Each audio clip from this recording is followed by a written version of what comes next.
Chapter 23. What would come would eventually come. Very quickly, the Eastern Tang's principal elder and the East Continent's disciplinary elder, who had come from afar, arrived at overlooking Abyss City. The king of the Eastern Tang Kingdom had also come along with the East Continent's law enforcement elder. This sovereign of the Eastern Tang Kingdom had actually rushed over to overlooking Abyss City. The matter had occurred in the Eastern Tang, so the Eastern Tang Kingdom naturally expressed its concern. However, as the monarch of a country, for the monarch to actually leave the capital and come to the borders of the Eastern Tang was still beyond everyone's expectations. Although it was explained to the outside world that the Sealing Dragon Abyss's tidal surge was unusual and of great importance, possibly endangering half of the Eastern Tang's territory, which was why the king had personally come. However, in the eyes of Su Chuan, Wen Ningxi, and the others, they felt that this monarch had most likely come for Yan Zhaoge.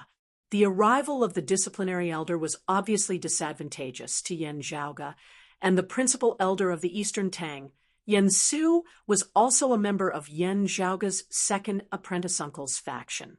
With Yan Zhaoge's status there, it was naturally impossible for him to obtain a confession through torture. However, the pressure he faced was clearly not small. The king of the Eastern Tang Kingdom and Yan Zhaoge's father were old friends from their youth. This time, he was clearly here to support his nephew. The Sacred Sun clan had been encroaching heavily on the Eastern Tang Kingdom in recent years, but the main reason why Broad Creed Mountain was still able to hold the upper hand in the Eastern Tang was that the king of the Eastern Tang Kingdom was inclined towards Broad Creed Mountain. When the news came, Su Chuan was not happy but worried. When Ningxi was not worried but happy. The arrival of the king of the Eastern Tang Kingdom was admittedly a great help to Yan Zhaoge, but the arrival of this bigwig in itself meant that it would not be easy for Yan Zhaoge to pass this trial this time. The clan's disciplinary hall was getting serious, to the point that even the king of the Eastern Tang Kingdom could no longer sit still. Si Kongqing and the other young disciples might not be aware of the relationship between them, but they could all feel the suffocating atmosphere of an impending storm. Outside the Great Hall, Yan Zhaoge turned to look at them, smiling. "They are questioning me, not you. Don't be so nervous." Everyone forced a smile and didn't say anything. A young female disciple, carrying a small radiant spirit cat, gathered her courage and said, "Senior apprentice brother Yan, I believe that nothing will happen to you." Yan Zhaoge smiled, turning and entering the Great Hall first. Upon entering the hall, Zhang Xin saw two people sitting side by side on the main seats. An old man with a calm and serene expression on his face who emanated an aura of authority without being angry was Broad Creed Mountain's disciplinary elder in the East Heaven region. The other middle-aged man, while dressed in bright yellow casual clothes, naturally exuded the majesty of a king. He was the king of the Eastern Tang Kingdom. Seated below the king of the Eastern Tang Kingdom was a wizened old man with a stern expression on his face. He was precisely Broad Creed Mountain's principal elder in the Eastern Tang Kingdom, Yan Su. Seated next to Yan Su was the original owner of this place, Broad Creed Mountain's acting elder in the Eastern Tang Kingdoms overlooking Abyss City, Su Chuan. At this moment, Su Chuan was looking straight ahead, but deep in his eyes, there was a hint of worry. Yan Zhaoge entered the Great Hall, calmly greeting everyone. After exchanging greetings, the king of the Eastern Tang Kingdom and Yan Su did not speak as they sat quietly, leaving the matter of questioning to the Eastern Continent's disciplinary elder. The disciplinary elder looked at Yan Zhaoge and calmly said, "Junior apprentice nephew, Yan's great victory over Chao Yuanlong this time has not tarnished the reputation of my Broad Creed Mountain. First of all, this is worthy of celebration. However, after that, you will have to chase the unconscious Chao Yuanlong and the other Sacred Sun clan disciples out of the central region of the Sealing Dragon Abyss. In the course of the battle, it wasn't just a simple victory, but rather a deliberate attempt to humiliate Chow Yuanlong, disfiguring him, and then whipping the other Sacred Sun Clan disciples. The above is the Sacred Sun Clan story. Is there any falsehood in it? Yan Zhaoga answered mildly, "It's basically true." The disciplinary elder asked, "Do you have anything to say?" Yen Su added, "Now it is no longer a matter of you and Chow Yuanlong's personal battle." Yan Zhaoga smiled. Chasing them out of the central region of the Sealing Dragon Abyss is because that region is of great use to our clan. At the same time, it has to be kept a secret. Naturally, we cannot allow the Sacred Sun Clan people to continue staying there. The disciplinary elder looked over. "Oh." Yan Zhaoga nodded. "That is a place where 9 evils congregate. I need that place to conduct experiments and upgrade the internal crystal furnace." The king of the Eastern Tang Kingdom was also aware of the matter of the internal crystal furnace, and he was one of the few people outside of Broad Creed Mountain who knew about it. The disciplinary elder asked, "That place no longer exists, right? Do you have any proof for your explanation?" Yan Zhaoga answered frankly, "The internal crystal furnace that I brought with me into the Sealing Dragon Abyss was lost, and the actual item is indeed gone. However, using this furnace, I was able to forge a mid-grade artifact within a short period of time. The young disciples of the clan who were with me all witnessed this, and can testify to it. As the one with the highest cultivation amongst the disciples, Si Kongqing was the first to be questioned. Senior apprentice brother Yan's words are true. This disciple and the others were all present at the time."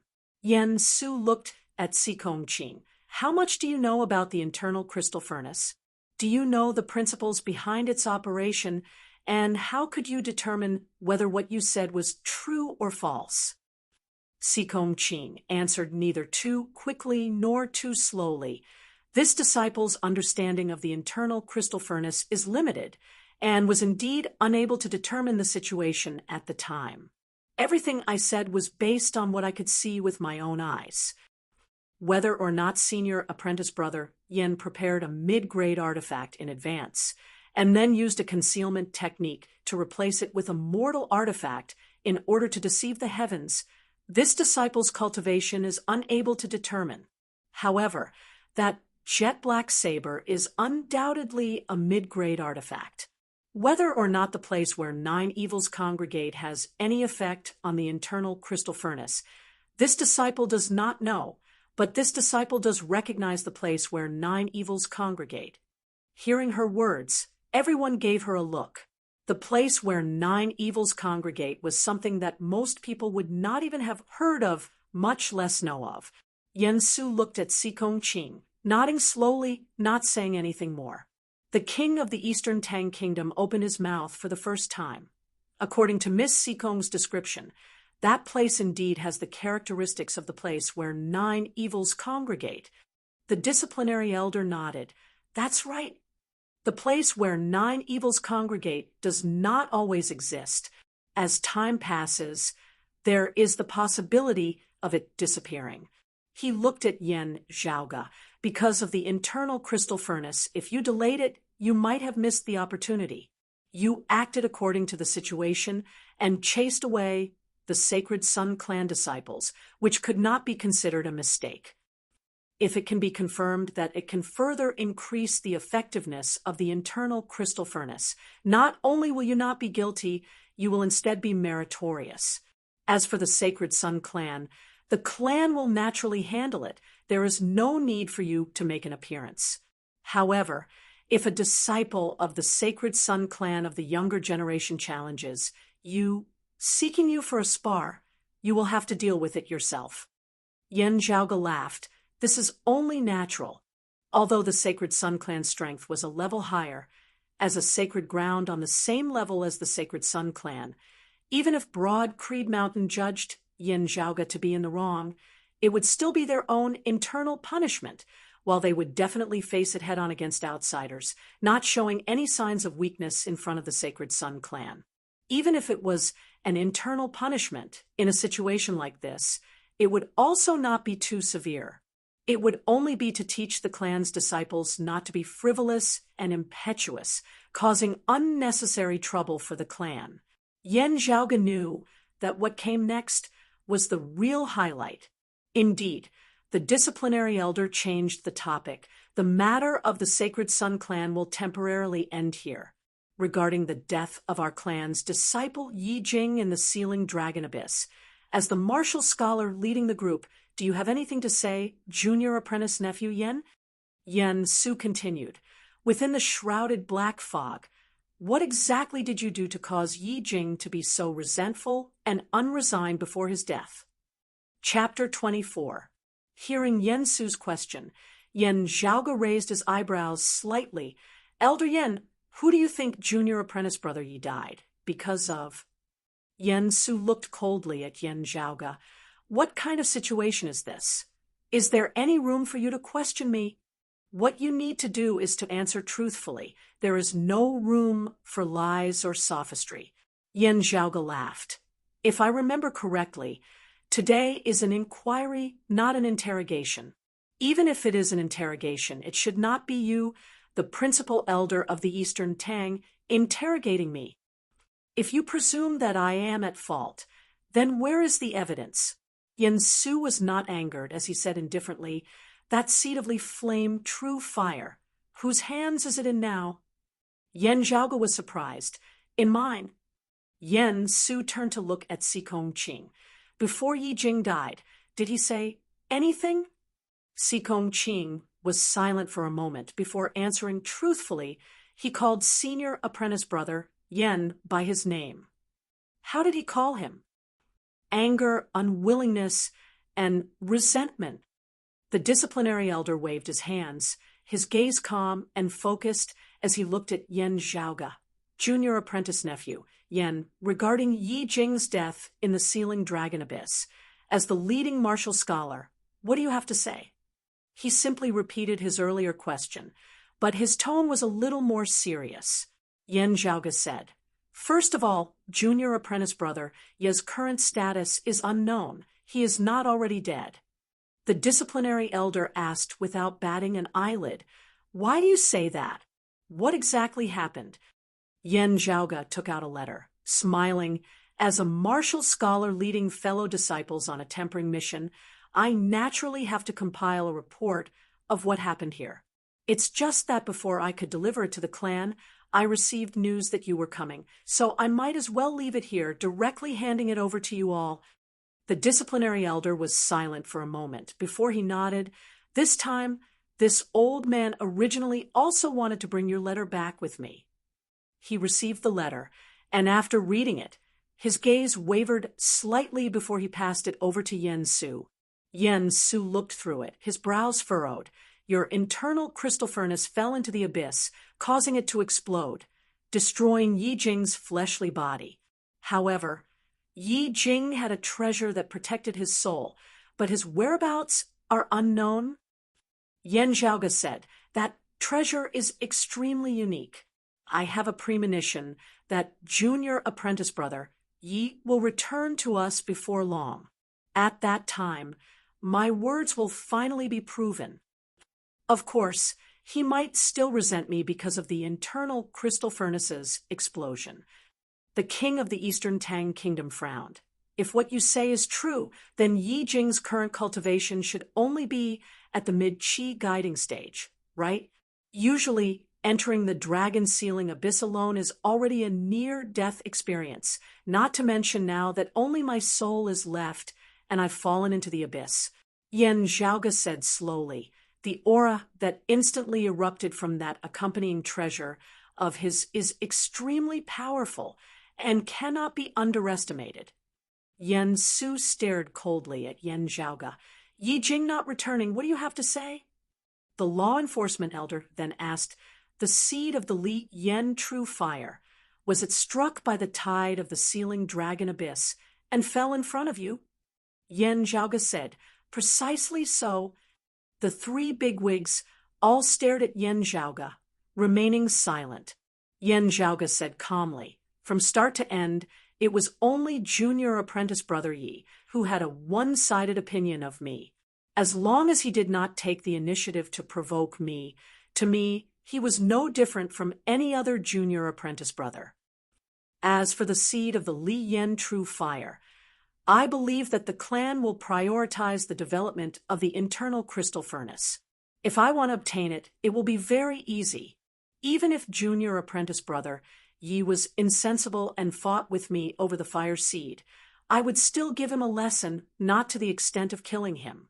Moreover, even without me personally making a move, I would be able to make him suffer the consequences.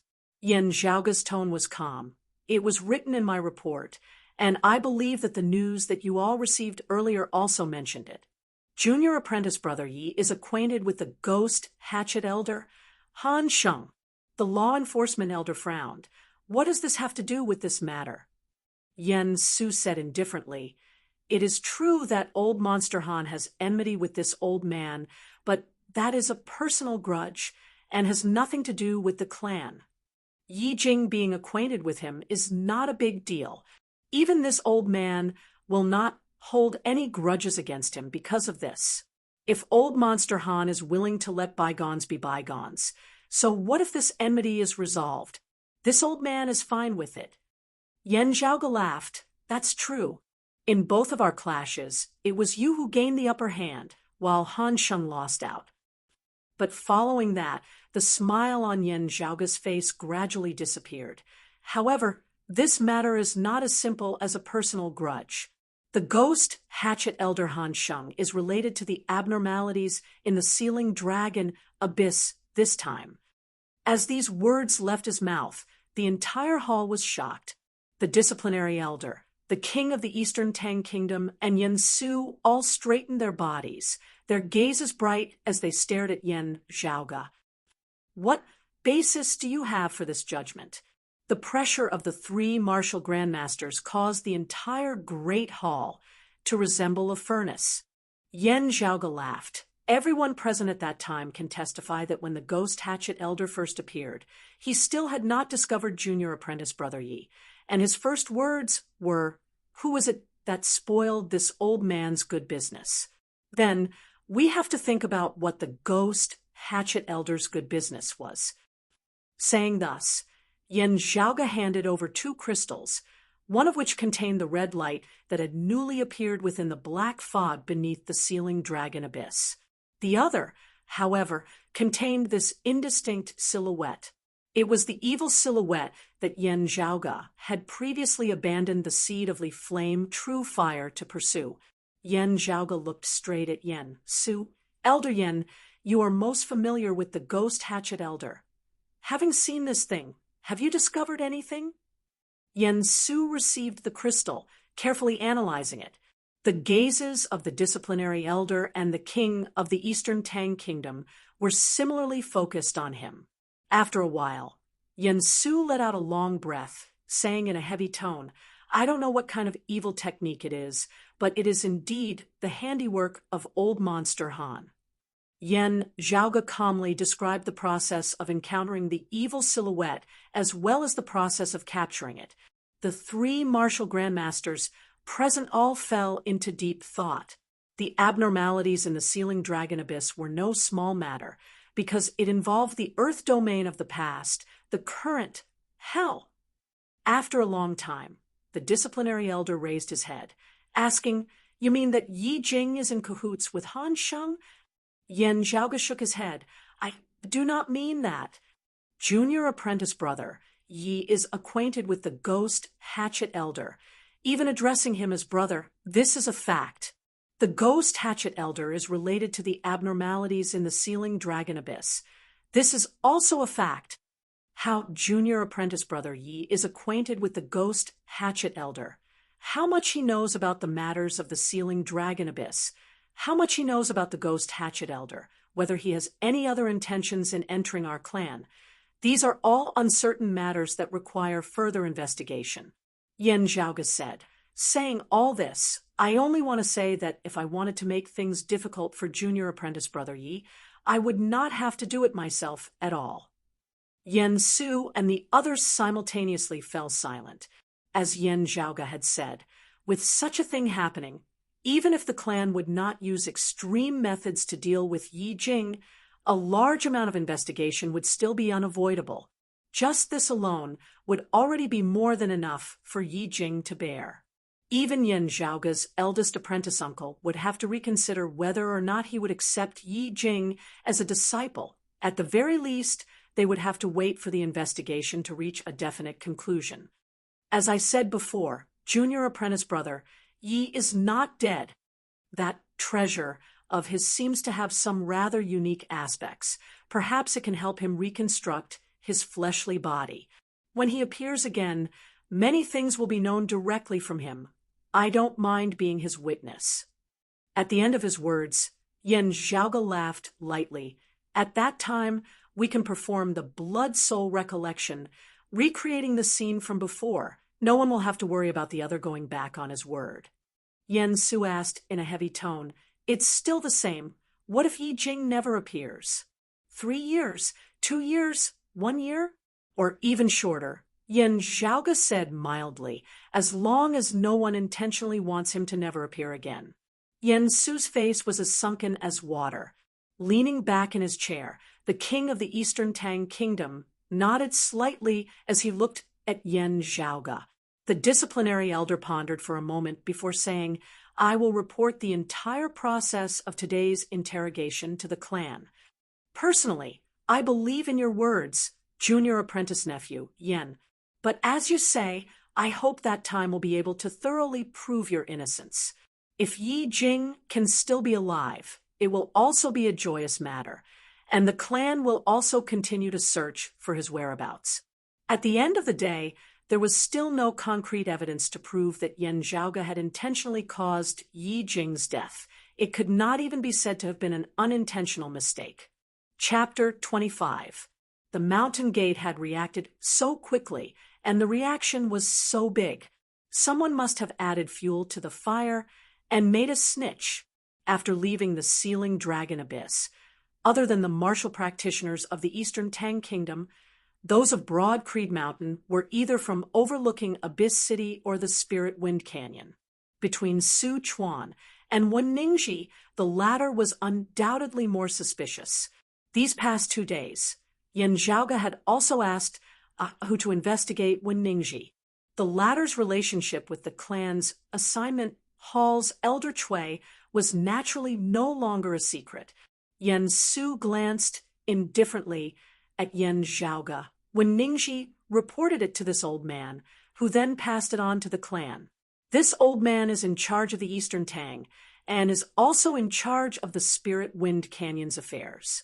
Anything that happens in the Eastern Tang Kingdom, this old man will report it to the clan. What problem do you have? Yan Zhaoge laughed. It's not a big problem. It's just that I suspect that Ningji might have betrayed the clan and colluded with external enemies. That's why I can't help but associate this matter with him. Perhaps his snitching on me isn't just an internal problem of the sect. After all, Elder Yan, you know that I just beat a certain clan's disciple half to death in the dragon sealing abyss. Yan Su's gaze abruptly turned cold as he glared at Yan Zhaoge. Yan Zhaoge, watch your words. Yan Zhaoge said calmly, I did. That's why I said, suspect, suspect. Looking first at Yan Zhaoge, then looking at Yan Su, the disciplinary elder sighed before saying to Sikong Qing, junior apprentice niece Sikong, you can leave first. Glancing quietly at Yan Zhaoge, Sikong Qing retreated as told. After she left, the disciplinary elder asked, Martial nephew Yan, what exactly happened? Yan Zhaoge took out something, opening his palm. As everyone in the great hall looked over, they saw that it was a faint yellow crystal with patterns on its surface that resembled a white cloud. Overlooking Abyss City's managing elder Su Chuan's eyelids twitched upon seeing this crystal. Cloud vein stone. Yan Su glanced at it and said, Cloud vein stone. What are you taking this for? Yan Zhaoge smiled, not speaking as he took out another stalk of spirit grass, saying to the Su Chuan beside him, I'll have to trouble Elder Su to boil this enchanting spirit grass into juice. Sichuan's eyes flashed. The spirit grass in front of him was called the enchanting spirit grass. After it was burned to ashes, it could be used as a medicinal catalyst for another type of precious medicine. Even if it was boiled into a juice, it wouldn't be poisonous and would be useless. It would be a waste. However, he did not refuse, immediately instructing his attendant to do as Yan Zhaoga said. Yan Su stared coldly at Yan Zhaoga. The disciplinary elder and the king of the Eastern Tang Kingdom did not speak, only quietly watching from the side. The concoction was done very quickly. Yan Zhaoga smiled as he picked up the cloud-veined stone, beginning to infuse his aura-chi within. The disciplinary elder frowned. Junior apprentice nephew Yen, the cloud-veined rocks cannot be directly infused with a martial practitioner's aura-chi, otherwise they will explode and shatter. Yan Zhaoga smiled. Rest easy, elder. I know this. Therefore, other than having the effect of calming the mind, cloud-veined rocks are sometimes also used as weapons. Still, even if they explode, their power is very limited. But at this moment, the cloud-veined gem in my hand will not explode. As he said this, Yan Zhaoga dipped the lower half of the cloud-veined stone in his hand into the medicinal concoction of the enchanting spirit grass, his own palm only grasping the upper half. His stellar energy poured endlessly into the cloud-veined gem. Indeed, the cloud-veined gem did not explode, remaining as stable as it had been in the beginning. Sichuan stared fixedly at Yan Zhaoga's palm. He did not believe that Yan Zhaoga would make such a big fuss just to prove something as trivial as this. The next moment, Sichuan's eyes abruptly widened. The king of the Eastern Tang Kingdom, who had originally been leaning against his chair, straightened his back once more. The gazes of the disciplinary elder and Yan Su that were focused on Yan Zhaoga were also suddenly dazed.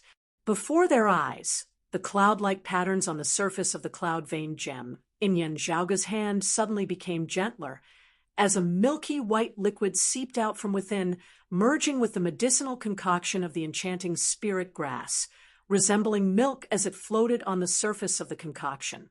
Within it, a thick fragrance suppressed the pungent smell of medicine, instantly filling the entire great hall. Everyone present was experienced and knowledgeable. Just from a whiff, they roughly knew what that milky white liquid was. That was not a drink or medicine, but a treasure known as jade essence. This treasure had many uses and was also precious, whether it was used in artifact forging or pill concoction. It would greatly increase the success rate of the refinement, at the same time raising the quality of the weapon and the spirit medicine, saving on raw materials. In the Eight Extremities world, the production of jade essence was extremely limited, only being produced in an extremely small number of places in the mountain domain and the wind domain. However, the demand for it was shocking to the point where it was unable to meet the demand every year, sometimes even to the point where there was demand but no supply. Whether it was Broad Creed Mountain or the Eastern Tang Kingdom, every year they would expend a large amount of resources or money to purchase and exchange for jade essence. Even so, it was hard for them to truly satisfy the demand, and they could only use it sparingly, not daring to go all out. However, seeing Yan Zhaoga's demonstration now, this small cloud-veined gem actually contained jade essence, and the method of extraction was also extremely simple. Whether it was the cloud-veined gem or the enchanting spirit grass, they were both much cheaper than jade essence, and their production was also much greater. How much jade essence did this entail? They would have enough for their own use. They would definitely be able to export it. The three martial grandmasters could no longer sit still. Standing up from their seats, they instantly arrived before Yan Zhaoga, each of them extending a finger to touch a bit of the white liquid. Very quickly, they were all completely sure that this was indeed jade essence. In front of them, it was also impossible for this to be something that Yan Zhaoga had conjured up through trickery. Instead, It was truly the jade essence produced by the combination of the enchanting spirit grass and the cloud-veined gem. The disciplinary elder sucked in a deep breath, suppressing his agitated emotions, saying, "Junior apprentice nephew, Yen, you have performed a great merit. It is completely not inferior to the current internal crystal furnace. It might even surpass it." Yen Su's cold face also warmed greatly, but immediately following that, his expression changed slightly. The next moment, Yen Zhaoge's voice slowly drifted into his ears. "Elder overpraises me. I only came across it by chance, and thus came to know of this secret. However, from what I know, the Spirit Wind Canyon has produced quite a bit of cloud-veined gem these past few years, and a large portion of it seems to have been sold to the Fire Domain, where the Sacred Sun Clan is located." Yen Su's face darkened. This is also the first time this old man has heard of such a method. I have also never heard of it before, and it has never been circulated throughout the entire Eight Extremities world. Since we already know of it, we will naturally have to prohibit the flow of cloud-veined gems in the future. However, while it is a pity that Ning Juwei sold cloud-veined gems earlier, the ignorant are not guilty. We should not blame him for this. "Oh," Yen Zhaoge dragged out his words. "How can Elder Yen be sure that he really doesn't know of it?" Yen Su opened his mouth, wanting to say something, but discovered that within the depths of Yen Zhaoge's slightly playful gaze, a cold glint clearly flickered. Chapter 26. Yen Su stared at Yen Zhaoge. Yen Zhaoge smiled slightly, waiting quietly, no longer speaking. The enforcement elder looked at the two of them and sighed. "I don't know about this secret either. There are no records of it in the sect's ancient records." "Junior apprentice nephew, Yen, perhaps you have set a precedent. No matter what, I must first remember your contributions. As for whether the deacon elder of the Spirit Wind Valley knew about this, we'll have to summon him and the relevant people of the Spirit Wind Valley to interrogate them before we can make a conclusion." Yen Zhaoge smiled. The secrecy of the jade essence still has to be controlled to a certain extent. After all, this method of obtaining it is actually extremely easy. Aside from the Spirit Wind Canyon, the world is vast. There are other places that produce cloud vein stones. This thing is far less valuable than jade essence. It's true that our sect needs a large amount of jade essence, but in the end, the rarer something is, the more valuable it is. If we want to gain the upper hand, we have to seal the news. Mining also needs to be done in an orderly manner to avoid attracting attention. I believe that the elders of our sect will have a comprehensive consideration, so I won't say anything more here." The law enforcement elder said, "Of course."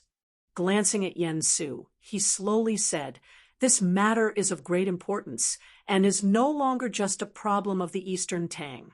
It is not even within the scope of the East Heaven region's jurisdiction and needs to be decided by the sect." Yen Su's face darkened as he nodded. "I agree," Yen Zhaoge continued. "It's just that the current importance of the Spirit Wind Canyon is no longer comparable to how it was in the past. Before the clan can come up with an official constitution, it still needs to be stabilized. Is it appropriate for an acting elder, who is yet to be investigated, to still sit over there?" The law enforcement elder was silent for a moment. Yen Su's eyes narrowed into slits, and a cold light shone from them. "Yen Zhaoge, is this something you can interfere in? It's true that you contributed to the matter of the cloud vein stones, but how can you participate in the appointment and dismissal of the managing elders and the arrangement of the candidates?" "Don't get carried away," Yen Zhaoge said mildly. "When Ningji is Elder Yan's trusted aide, you naturally understand him better than I do." The cold light in Yen Su's eyes intensified. How could he not understand the meaning behind Yen Zhaoge's words? Your confidant might have colluded with the enemy, but what about you? Looking at Yen Zhaoge, the disciplinary elder sighed slightly. He really had a personality that did not allow himself to be at a disadvantage. Furthermore, he was extremely domineering, not to mention the managing elder. He even dared to stand up to the principal elder. However, this time he had come to question Yan Zhaoga without any concrete evidence, only having his suspicions. While he did not have any concrete evidence to prove that when Ningxi was clear on the secret of the cloud vein stones, how could he not investigate it? He naturally knew that Yan Zhaoga was counterattacking, but who could guarantee that when Ningxi really did not know about it? Although ignorance was not a crime, the enforcement elder still felt his heart ache when he thought about the massive amount of cloud vein stones that flowed out every year.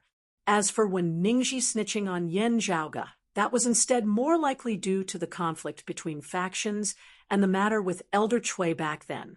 At this moment, the king of the Eastern Tang Kingdom said slowly, "Although the Spirit Wind Canyon is within the territory of the Eastern Tang, it is still the private property of Broad Creed Mountain. This king is not in a position to say too much about it. However, when the jade essence is mined in the future, please leave some for my Eastern Tang. In terms of price, we will naturally not let Broad Creed Mountain suffer a loss. Everything will be done according to the rules." In the past 2 years, the production of jade essence over at the mountain and wind domains has been rather tight, being extremely scarce. My Eastern Tang is also in urgent need of it, so I hope that Broad Creed Mountain can lend a helping hand. Although he did not express his stance, the Spirit Wind Canyon was, after all, on the territory of the Eastern Tang Kingdom. Even without the king of the Eastern Tang Kingdom saying it, everyone could feel his dissatisfaction towards Wen Ningxi. Yan Su closed his eyes and sucked in a deep breath, his expression regaining its calm. He opened his eyes once more, his gaze already calm as he swiveled his head to look at Su Chuan. Although this old man believes that Ningxi was not aware of it, now that he has to undergo an investigation, and the Spirit Wind Canyon also needs to be quickly reorganized and pacified, he is indeed not suitable to continue holding the position of acting elder there. Transferring people over from elsewhere will require time to familiarize themselves with the situation. The matter of the cloud vein stones must be relaxed on the outside, but tense on the inside. It cannot be delayed. Su Chuan, you are the acting elder of overlooking Abyss City, being the closest to the Spirit Wind Canyon and having the most contact with it. You will temporarily take charge of the Spirit Wind Canyon until the clan has made a formal decision. Holding 2 posts at once, the burden is very heavy. You should be more vigilant. Su Chuan calmed his emotions, the flattery and slipperiness he had when he was alone with Yan Zhaoga completely disappearing without a trace. With a solemn expression on his face, he replied, "Bearing the clan's orders, I will do my utmost, exhausting all my efforts." Yan Su glanced at Yan Zhaoga, not saying a word, as he nodded towards the disciplinary elder, and the king of the Eastern Tang Kingdom. Old Monster Han is related to the abnormalities in the Sealing Dragon Abyss. This matter is no small matter. This old man will try to find him again. After taking his leave, Yan Su no longer spoke as he got up and strode out of the great hall. The king of the Eastern Tang Kingdom also stood up, saying to the disciplinary elder, "The abnormalities in the Sealing Dragon Abyss are no small matter. We can slowly discuss the matter of the jade essence later. This king will also go to the Sealing Dragon Abyss to take a look. Elder, please do as you please. If there is anything, my Eastern Tang will cooperate." The disciplinary elder nodded. "I shall first thank your majesty here. As for the Sacred Sun clan, we will not make things difficult for your majesty. Our clan will negotiate with them." Yan Zhaoga also smiled. "Take care. Uncle, Zhaoga will go pay a visit later." A hint of a smile appeared on the king of the Eastern Tang Kingdom's stern face as he lightly patted Yan Zhaoga's shoulder and walked out. The disciplinary elder coughed lightly, looking towards Yan Zhaoga as he said slowly, "The matter of Wen Ningxi, let's not talk about it for the time being." junior apprentice nephew, Yen, this time you brought a junior disciple to the sealing dragon abyss for tempering. During this time, the whereabouts of a disciple were unknown. Even if it was not caused by you, as the martial scholar leading the group, you also have some responsibility. You found a way to further upgrade the internal crystal furnace. This is a merit. Defeating the Sacred Sun Clan's direct lineage genius Chao Yuanlong in a domineering fashion, spreading the fame of our clan. This is also worthy of praise. Discovering the secret of the Cloud Vein Stones is also a merit. Merit does not make up for demerits. Demerits do not make up for merit. Our clan is very clear about rewards and punishments. Your final reward, as well as some punishment, will be officially announced in the near future. Some matters involve secrets, so your reward will not be publicly announced. I believe you understand this. This bit of punishment was only symbolic. It was part of the clan's rules and regulations, which even the chief had to abide by. However, it was completely inconsequential. As for the reward, it was obviously much more generous. Yen Zhaoge naturally understood this principle. Smiling, he nodded, "I understand." After taking his leave of the Great Hall, Yen Zhaoge saw the group of young disciples who had accompanied him into the sealing dragon abyss earlier, all surrounding him. "Senior apprentice brother, Yen, how was it? Are you all right?" Yen Zhaoge laughed. "There wasn't any problem in the first place.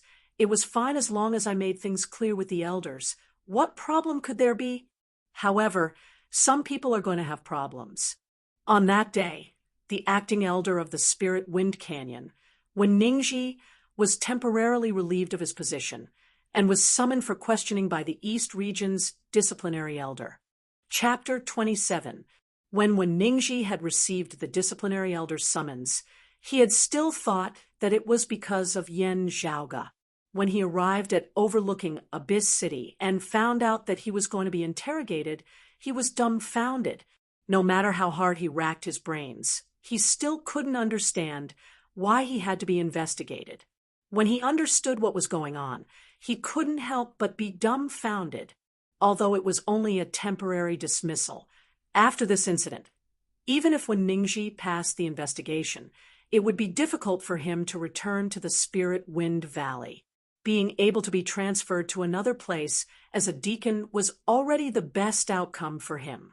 If Yen Zhaoge's second apprentice uncle's faction wanted to compete for the position of acting elder of the Spirit Wind Canyon, they could only use other people. Also, having lost the upper hand due to Ningji, it would be very hard for them to compete with Yen Zhaoge's faction again. Even if she still trusted him, it was inevitable that she would be labeled as incompetent. The originally smooth sailing, Ningji, who had a clear upward momentum, suddenly became gloomy. "Yen, Zhao, sing." Ningji wanted to roar, but when he opened his mouth, no sound came out. Instead, he felt a sweetness in his throat, as if he was about to spit out a mouthful of blood. "Young master, in a short period of time, the 2 elder deacons have fallen because of you." Hearing Ahu's words, Yen Zhaoge shrugged, saying nonchalantly, "I think that second apprentice uncle's side will gradually start paying more attention to me, not treating me as a child anymore. It's a good thing and a bad thing at the same time. Being targeted by second martial uncle is naturally not a good thing. However, in the future, if some despicable people want to touch me, they should think twice before acting." With Ningji's situation already a foregone conclusion, Yen Zhaoge no longer paid any attention to it. Instead, he was more interested in his own gains this time. As for Yen Zhaoge's punishment, he was to spend a period of time behind closed doors to reflect on his mistakes. Afterwards, he would take the lead in the investigation of the abnormalities in the sealing dragon abyss. This was nothing much to Yen Zhaoge. Secluded meditation days were spent cultivating in the martial Tao. He had originally planned to enter the dragon sealing abyss again, to cultivate the heavenly abyss countercurrent technique with the help of the chaotic baleful qi. compared to the insignificant punishment, the reward was much more generous. Finding a way to further upgrade the internal crystal furnace would be rewarded with one of the sect's most precious pills, the profound spirit pill. Young Master, of the various medicinal pills that Broad Creed Mountain currently possesses, the best would naturally still be the Broad Creed Immortal Pill. However, going further down the list, the profound spirit pill would be one of the best. Ah, who chuckled. They are exceptionally precious and not easy to concoct. In the entire Broad Creed Mountain, the number of profound spirit pills available is also extremely limited. Yen Zhaoge smiled slightly. The key is that it is perfectly suited for use. He had a pill recipe for a better quality pill than the profound spirit pill, but it was difficult to refine it, especially since many of the raw materials still needed to be collected. To the current Yen Zhaoge, the profound spirit pill could be considered a very good reward, being able to help martial experts refine their Orochi a step further. Now that Yen Zhaoge had reached the peak of the late inner aura stage, the early outer aura stage was already beckoning to him. In the early stage of physical invulnerability, one could release their stellar energy externally.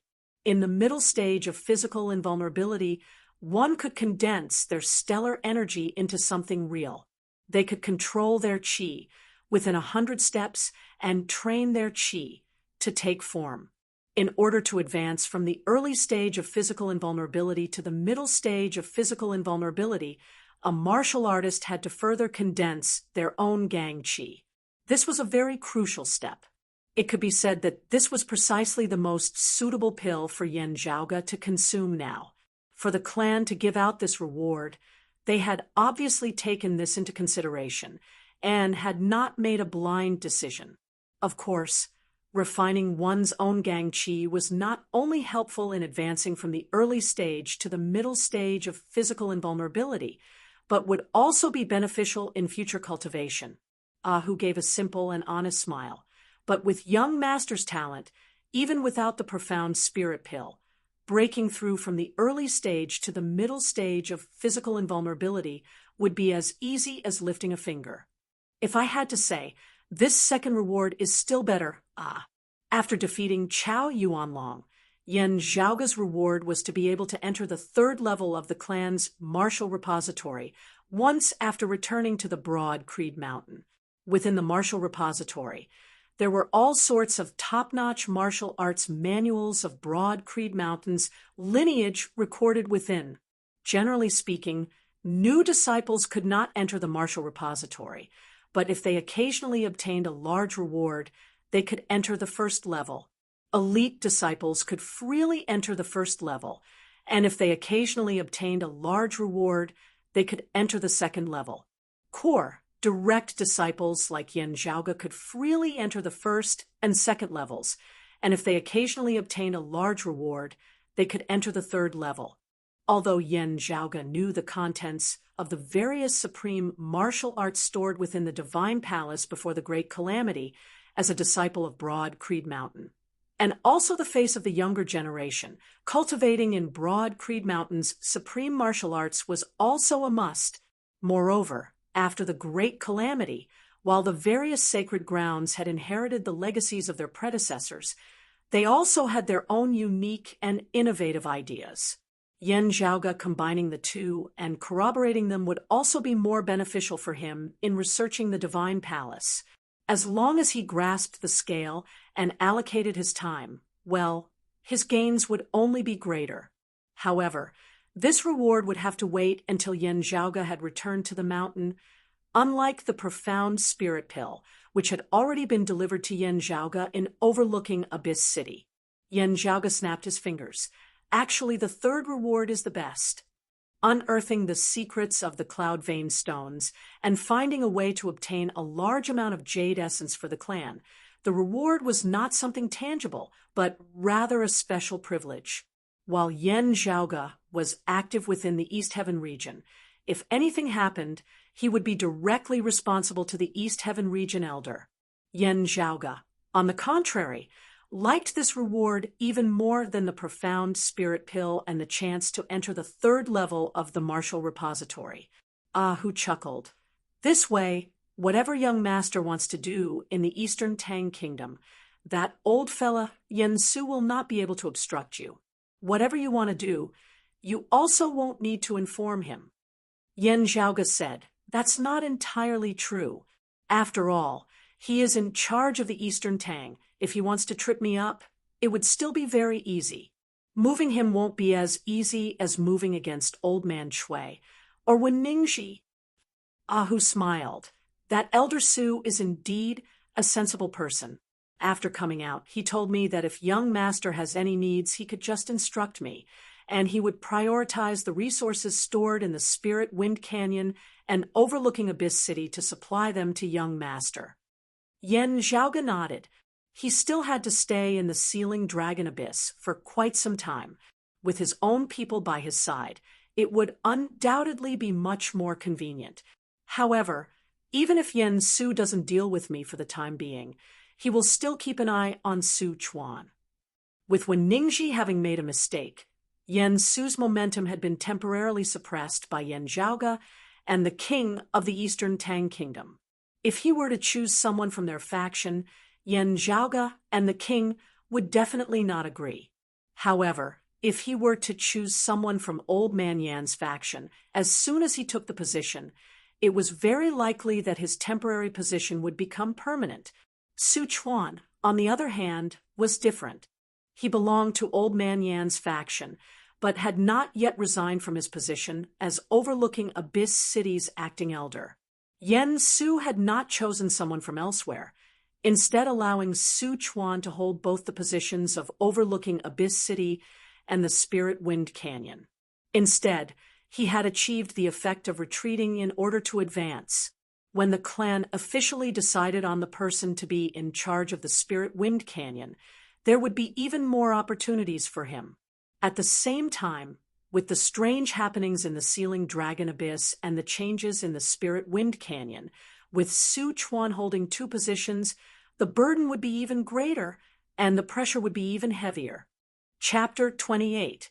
In the mountain range outside the Sealing Dragon Abyss, in a small valley, a group of youths gathered. They were all dressed in white with a sun pattern embroidered on their sleeves. Their leader was also dressed in white, the only difference being that his sleeves were embroidered with gold. However, the most eye-catching part of him was the faint scar on his face. The scar was already very faint, almost disappearing, but this youth could still feel the burning pain on his face, just like before, especially when there was someone in front of him staring straight at the scar on his face. Chao Yuanlong could only feel the pain from the wound that had long since disappeared. Behind Chao Yuanlong, the group of Sun Saint sect disciples all lowered their heads, eyes to their noses, nose to heart, maintaining their silence. The youth who had previously been whipped by Yen Zhaoge with a bamboo branch did not even dare to breathe loudly. In front of them stood a man dressed in white, expressionlessly looking at them. The white-clothed man's true age was not too old, around 25 or 26 years old. However, he had a large beard, giving him a rough and powerful appearance. His voice was also very rough. "Do you have her whereabouts?" Chao Yuanlong said. "Outside the Sealing Dragon Abyss, someone saw her in the Luyao Mountains." The white-clothed man nodded. Chao Yuanlong continued. "I just received news that junior apprentice Sister Meng also left the clan and came over here. Junior apprentice Sister Meng doesn't need to worry about her." The white-clothed man's expression did not change, but his tone suddenly changed. "You were beaten into this state by that Yen Zhaoge alone." Chao Yuanlong was silent for a moment, then slowly said, "This time it was this one's loss. This one has nothing to say. This humiliation, I will personally avenge it in the future." A young disciple glanced at Chao Yuanlong and whispered, "Senior apprentice Brother Shao, are you going to—" The bearded white-clothed man snorted. "Naturally, I'm going to meet Yen Zhaoge first." He grinned. of the current 4 young masters, this broad-creed young master is the weakest. But now that he's not even in the outer aura realm, he can actually beat junior apprentice brother Chao to this state. This is really unexpected. Chao Yuanlong's face darkened, not saying anything. The other Sun Saint sect disciples all had expressions of anticipation on their faces. Senior apprentice brother Xiao, are you going to make a move? The person before him was named Xiao Shun. He was much older than Chao Yuanlong and had been cultivating for much longer than Chao Yuanlong. Currently, his cultivation was also much higher than Chao Yuanlong's, and he was already an outer aura late-stage martial scholar. Like Chao Yuanlong, they were all top geniuses of the Sacred Sun clan. Within their respective age groups and cultivation levels, they stood at the very top. The only difference was that, although Chao Yuanlong was a genius, he did not have much of a background. It was only because his elders saw that he was outstanding that they put in a lot of effort to cultivate him. Like Yen Zhaoge, Xiao Shun's grandfather was a grand elder of the Sacred Sun clan, a veteran martial grandmaster peak expert. The current generation's 4 young masters, in addition to their own outstanding talents, were also people with outstanding family backgrounds. The son of the chief of the Sacred Sun clan, known as the World Illuminating Young Master, was known alongside the broad-creed young master Yen Zhaoge as one of the current era's 4 young masters. Because he was from the same sect as the World Illuminating Young Master, Xiao Shun did not enter the ranks of the 4 young masters. This had always been a sore point for Xiao Shun. He usually found Yen Zhaoge, the youngest of the 4, to be an eyesore. However, due to the length of time he had spent cultivating and his age, the one competing with Yen Zhaoge had always been Chao Yuanlong. On the contrary, due to his cultivation level, he could not make a move. The so-called broad-creed young master was only a joke in the past. Xiao Shun smiled coldly. From the looks of it now, I seem to have underestimated him. You guys continue to help me find people. When there are definite results, I will not be lacking in any of the things I promised. I'll go to Overlooking Abyss City and see how much Yen Zhaoge actually weighs.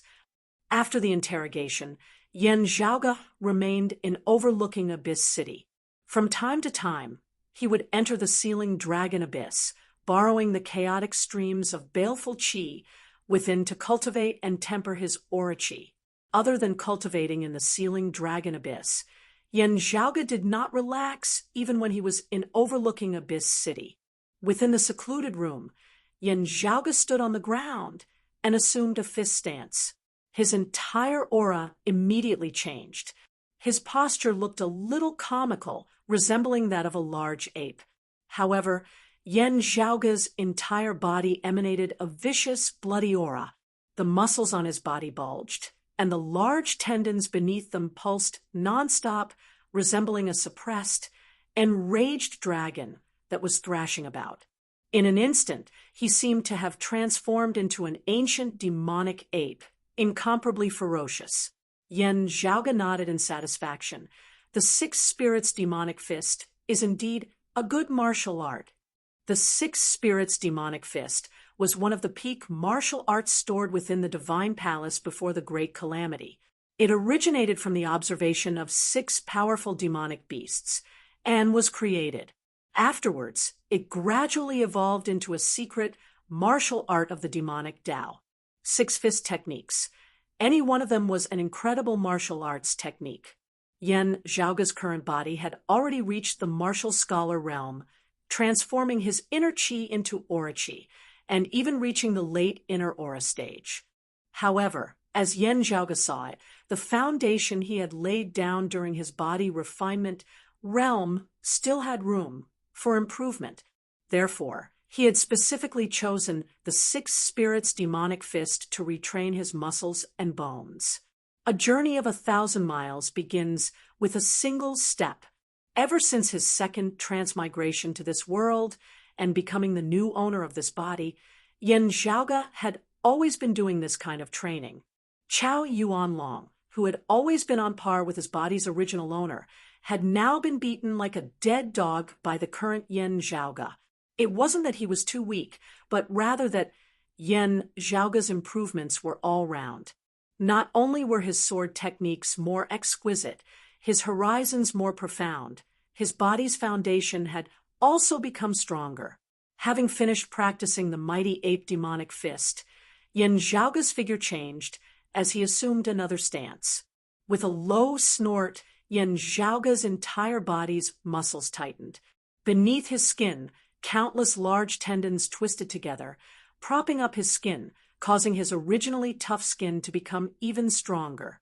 This was another Six Spirits demonic fist. The Spirit Rhino demonic fist originated from the ancient demonic beast, the primordial giant rhinoceros. Its defensive power was unparalleled under the heavens. After the Spirit Rhino demonic fist, it transformed into the ocean stabilizing fist. Yan Zhaoge sat cross-legged on the ground, not moving an inch, resembling a statue. However, the ground beneath him was strangely shaking, as if it had suddenly turned into a water surface. The water surface suddenly became still, causing one to be unable to fathom it. It was as if a giant tortoise, with its 4 heavenly pillar-like legs stepping into the sea, were like for sea stabilizing divine needles, firmly stabilizing the waves within 10,000 miles, not allowing them to move at all. Although this giant tortoise seemed to possess immense power, its temperament was abnormally gentle, like a monk in meditation, extremely patient, and not ostentatious at all. Having trained in the ocean stabilizing fist, Yan Zhaoge stood up and changed his stance. The mighty ape demonic fist that he had previously trained in was fierce and violent, resembling gales and blazing fires, tsunamis and mountains collapsing, walking the path of extreme yang. But now his fist technique was small and nimble, his fingers moving like spinning silk, like the wind and willow walking the path of extreme yin. The heavenly Snake King fist was also one of the 6 spirit demonic fists. When Yan Zhaoge attacked, his arms twisted inwards, combining with his breathing, letting out a hissing sound, resembling a spirit snake spitting out its tongue. It wasn't that Yan Zhaoge was intentionally imitating it. The sound was completely natural. As Yan Zhaoge trained in the house, it was as if a giant snake had been raised within the house, constantly letting out hissing sounds. Also, these hissing sounds were not born from surging aura chi, but were instead purely emitted by the fleshly body. At this moment, Yan Zhaoge was not using his aura chi in the slightest, as he was purely tempering his flesh, blood, tendons, and bones. After consecutively going through a few fist techniques, Yan Zhaoge stopped, but did not rest, instead sitting cross-legged on the ground once more. Chapter 29. Yan Zhaoge's expression was relaxed as his entire body's aura chi surged, beginning to show signs of emanating from within. Advancing from inner aura grandmaster to outer aura grandmaster was a huge hurdle. It was like a chasm that many martial artists in the late inner aura stage were stuck at, unable to advance for a long time. For some people, the time it took for them to break through from the late inner aura stage to the early outer aura stage was even longer than the time it took them to break through from the early inner aura stage to the late inner aura stage. Corresponding to the difficulty of breaking through was a substantial increase in strength. To a martial practitioner like Yan Zhaoge, breaking through from the late inner aura stage to the early outer aura stage was not only an increase in his own strength, it also signified that he would be able to wield mid-grade artifacts as he pleased. An inner aura grandmaster could wield a low-grade precious weapon with ease, but using a mid-grade precious weapon was like a martial artist in the body refining realm using a low-grade precious weapon. It was difficult for them to bring out the precious weapon's full strength. Yan Zhaoge naturally did not lack mid-grade artifacts. Therefore, to Yan Zhaoge, breaking through to the outer aura martial scholar realm would not only increase his own strength, but also greatly increase his overall battle prowess with his artifact. It had already been quite some time since his second transmigration, but Yen Zhaoge had still remained in the inner aura martial scholar realm. It wasn't that he couldn't break through. To the current Yen Zhaoge, there were plenty of ways to resolve the bottlenecks and difficulties of his body's original owner, and there wasn't just a single one of them. As long as he was willing, he could do it at any time. Still, Yen Zhaoge still patiently sorted through the various scriptures stored within his mind before making deductions based on the actual situation he was currently in. It was all for the sake of obtaining the most perfect result, while also paving the way for future developments. Now that everything was basically ready, there was no need to wait any longer. He could break through whenever he wanted. It all depended on his mood. As Yen Zhaoge sat quietly on the ground, the air within the entire room seemed to have completely solidified as the dust on the ground seemed to be suppressed by something unable to even float by. At this moment, the acupoints all over his body seemed to have a life of their own, opening and closing like a person breathing. Every breath he took was filled with a sense of rhythm. As he breathed, a mist-like aura rose from his acupoints. The frequency of his breathing became longer and longer. Often, it would take several minutes for him to take a single breath. With each breath, his acupoints would tremble once.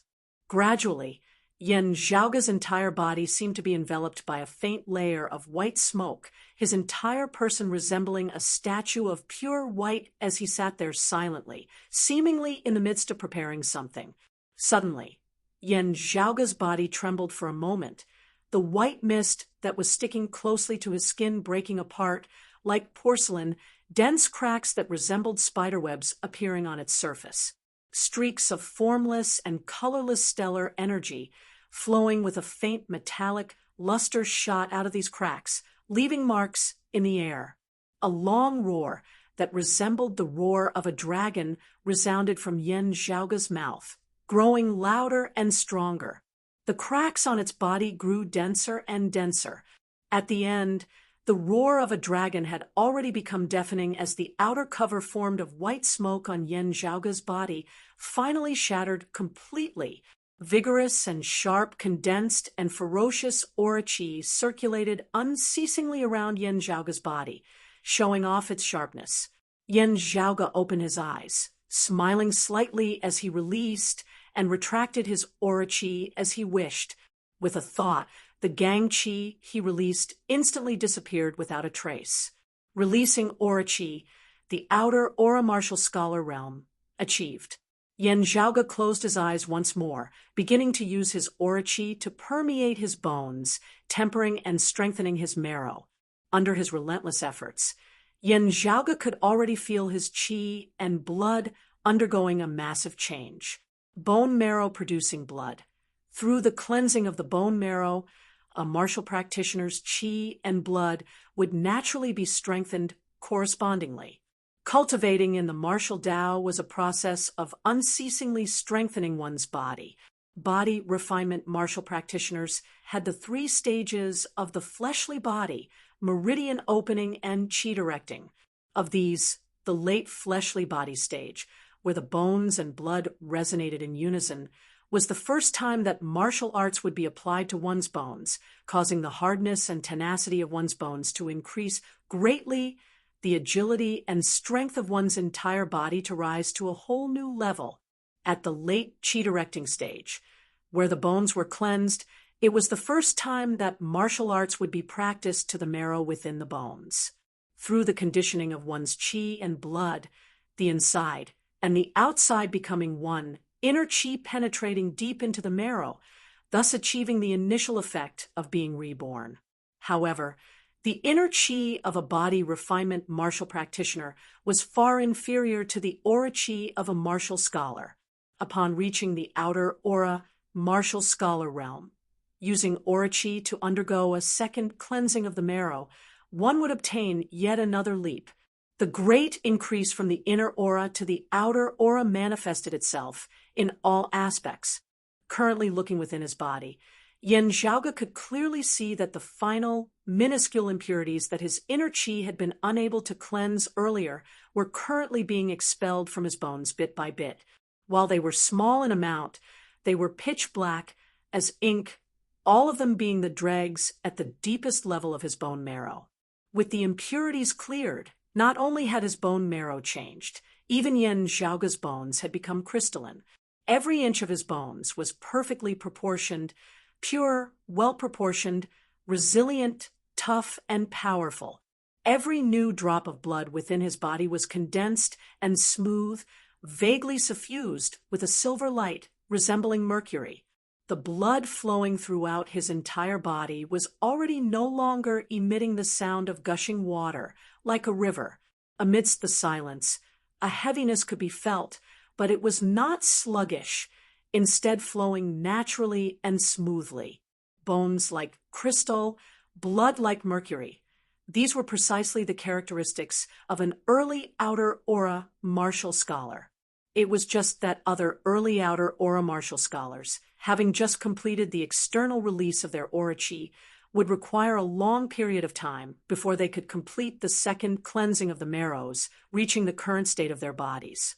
At this state, it was equivalent to having already laid down the foundation for breaking through to the mid-outer aura martial scholar realm.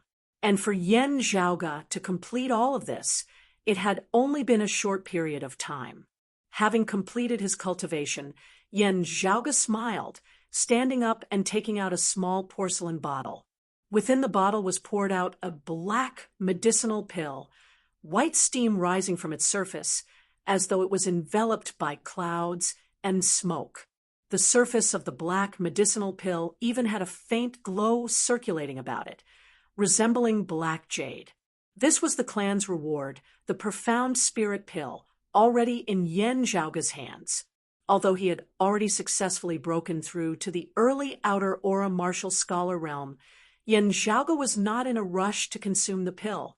Instead, he carefully examined it for a moment, even sniffing it lightly with his nose. After a moment, Yen Zhaoge took out a golden needle, piercing it into the medicinal pill. The medicinal pill shook as though it had a life of its own. Yen Zhaoge did not stop, piercing it 9 times consecutively. The profound spirit pill regained its calm, the faint white medicinal qi completely retracting back into the 9 needles that had been pierced by Yen Zhaoge. Only then did Yen Zhaoge nod satisfactorily, consuming the pill before sitting in meditation and refining his qi, refining its medicinal effects. After who knew how long, Yen Zhaoge called out, "Ahu!" Ahu knocked on the door of the secluded room. "Young master, how is the thing I asked you to find earlier?" Yen Zhaoge asked. Ahu answered, "There's news, but I still need to confirm its authenticity." Chapter 30. Ahu entered the secluded room, saying, according to the current news, that 10-leaf golden orchid was seen in the Luliao Mountains. Yen Zhaoge thought, for a moment, the Luliao Mountains? It was actually near the Sealing Dragon Abyss, also in the Eastern Tang. Oh, since I have nothing better to do, let's go to the Luliao Mountains and see if we can fish out the Crimson Spirit Flag Master again. The changes in the Sealing Dragon Abyss, the ghost hatchet Elder Han Sheng's sudden appearance, and the Crimson Spirit Flag Master's activities on the side, the Sacred Sun clan was also getting restless due to the previous matter. Although the king of the Eastern Tang Kingdom was inclined towards Broad Creed Mountain only had Yen Su in the Eastern Tang, which was obviously already insufficient. The disciplinary elder of the East Continent had duties and could not stay for long, but Broad Creed Mountain had also sent other experts over. Although the Eastern Tang was currently in turmoil, Broad Creed Mountain did not lack manpower. It was just that they did not know whether the Crimson Spirit Flag Master would once again take the risk. As for the 10-leaf golden orchid that he had ordered his subordinates to search for, it was even more important to Yen Zhaoge. The competition between Yan Zhaoga's father and Yan Zhaoga's second apprentice uncle for the position of Broad Creed Mountain's clan chief had already gradually reached its most critical juncture. Yan Zhaoga's Grand Master, the current clan chief, had long since revealed the intention of entering secluded cultivation. This seclusion was different from the past. The time he would emerge from seclusion was uncertain and could very possibly be extremely long, even risking his life. Therefore, the old clan chief intended to directly appoint an official successor before entering seclusion. To Yan Zhaoga, removing Chui Xin when Ningxi and the other acting elders was inconsequential to the bigger picture. At the current stage, the internal crystal furnace that was still unable to forge spirit artifacts could only be said to have some effect, but would not have a decisive effect. From a certain perspective, it would instead be of greater help in raising Yan Zhaoga's position. Yan Zhaoga was well aware of this and had long since been prepared for it. Therefore, while analyzing the internal crystal furnace, he was also planning something else, concocting a kind of pill, a pill that had never appeared in the Eight Extremities world since the Great Calamity. If this matter was completed, it would be a great contribution to his father's competition for the position of the sect leader. It could almost have the effect of a hammer strike. Exiting the mansion, Yan Zhaoga walked on the streets of overlooking Abyss City, pondering as he walked. That's right, young master, there's one more thing. Of the things you asked me to find, 2 of them are completely out of stock in the markets of the Eastern Tang. I was only able to obtain a small amount through the Eastern Tang Imperial Palace's secret storehouse. I've checked, it's because of the Eastern Tang Kingdom's largest pill refining organization, the Pill Stone Pavilion, is buying them without restraint. At the same time, the Pill Pavilion has recently started to sell the previously extinct healing medicine, the Smoke Cloud Powder. Yan Zhaoga thought for a moment. Smoke Cloud Scattering, I remember that it was a secret technique of the Pill Fire Divine, Sword Gao, Zhe, along with Gao Zhe's death. It was also lost along with him. After the sacred grounds had gradually established the power structure of the Eight Extremities world, the Pill Fire Divine, Sword Gao, Zhe was one of the few peak experts who had fought his way to the martial saint realm in the past. He was arrogant, but he did have real talent. Not only was his sword Dao outstanding, he was also the top alchemy divine hand of his time. He was proficient in both sword and alchemy. It was just that their relationship with Broad Creed Mountain was not that harmonious. However, this person had already fallen many years ago. It could be that the Pillstone Pavilion coincidentally obtained the secret technique that Gao Zhe left behind that year. Ah, who guessed? Yan Zhaoga nodded nonchalantly, not taking it too seriously. The Smoke Cloud Scattering Eye was indeed a rare healing medicine, but it was not something that he could not do without. After walking for a while, Yan Zhaoga's heart jolted slightly. Raising his head, he saw a few figures appear at the other end of the street. That group of people were currently debating about something. While they were rather far away, with Yan Zhaoga's hearing, he could naturally hear them clearly. Junior apprentice brother Fei, the other party is simply forcing you to do something that is beyond your power. Why do you have to listen to him? A tall youth was currently speaking with an indignant expression on his face. He was a young disciple who had accompanied Yan Zhaoga out from the clan to temper himself. Yan Zhaoga remembered that his name was Lan Wenyan. The few people beside Lan Wenyan were also young disciples who had come out to temper themselves. After the Sealing Dragon Abyss mission had ended, other than the missing Yi Jing, of the other 15 people, some had chosen to return to Broad Creed Mountain, while others had remained in overlooking Abyss City, continuing to cultivate and travel the world. In front of Lan Wenyan and the others, a youth of roughly the same age as them was squatting on the ground, laughing bitterly. Senior apprentice brother Ma is fully in charge of supervising our daily cultivation. Naturally, I can only do as he says. Lan Wenyan said angrily, but with your current cultivation base, going beneath the great waterfall, something might happen within an hour's time. 2 hours? Does he want to kill you? The youth surnamed Fei had a distressed look on his face. I won't die. Just like last time, after I had fainted, he would have fished me out. Someone beside him asked, Did you offend him, causing him to specially take revenge on you? Junior apprentice brother Fei sighed. In the past, I didn't know any better. When he was being greedy, I spoiled his plans. Now, he will naturally come back to take care of me. Isn't that right? It's not like you're in the wrong. What are you afraid of him for? If he wants to take revenge on you, you can report it to the acting elder. Junior apprentice brother Fei replied in a muffled voice. That was what I thought in the past. Only afterwards did I find out that his background was that of an acting elder. Otherwise, how could he be completely fine and come to take revenge on me now? Even if I report it to the acting elder, as long as senior apprentice brother Ma says that it was to urge me to work harder in my cultivation, it will be easily explained away. At most, his methods will be a little more extreme, and he won't be able to take any punishment. In the future, he will definitely take revenge on me even more intensely. Junior apprentice brother Fei looked at Lan Wenyan and the others in front of him, saying with a bitter smile, Back then, for the sake of some subsidies, I applied to leave the sect and come to this place. If I had known earlier, I wouldn't have come. In the past, I really thought too simply of things. Now, if I want to return to the sect, I have to first report it to the acting elder. Senior apprentice brother Ma is just by the side to give me some advice. I can't afford to offend him, and I can't even afford to hide from him. Lan Wenyan's brows were tightly knit. The junior apprentice brother Fei in front of him had entered the sect at the same time as him, and their relationship was very deep.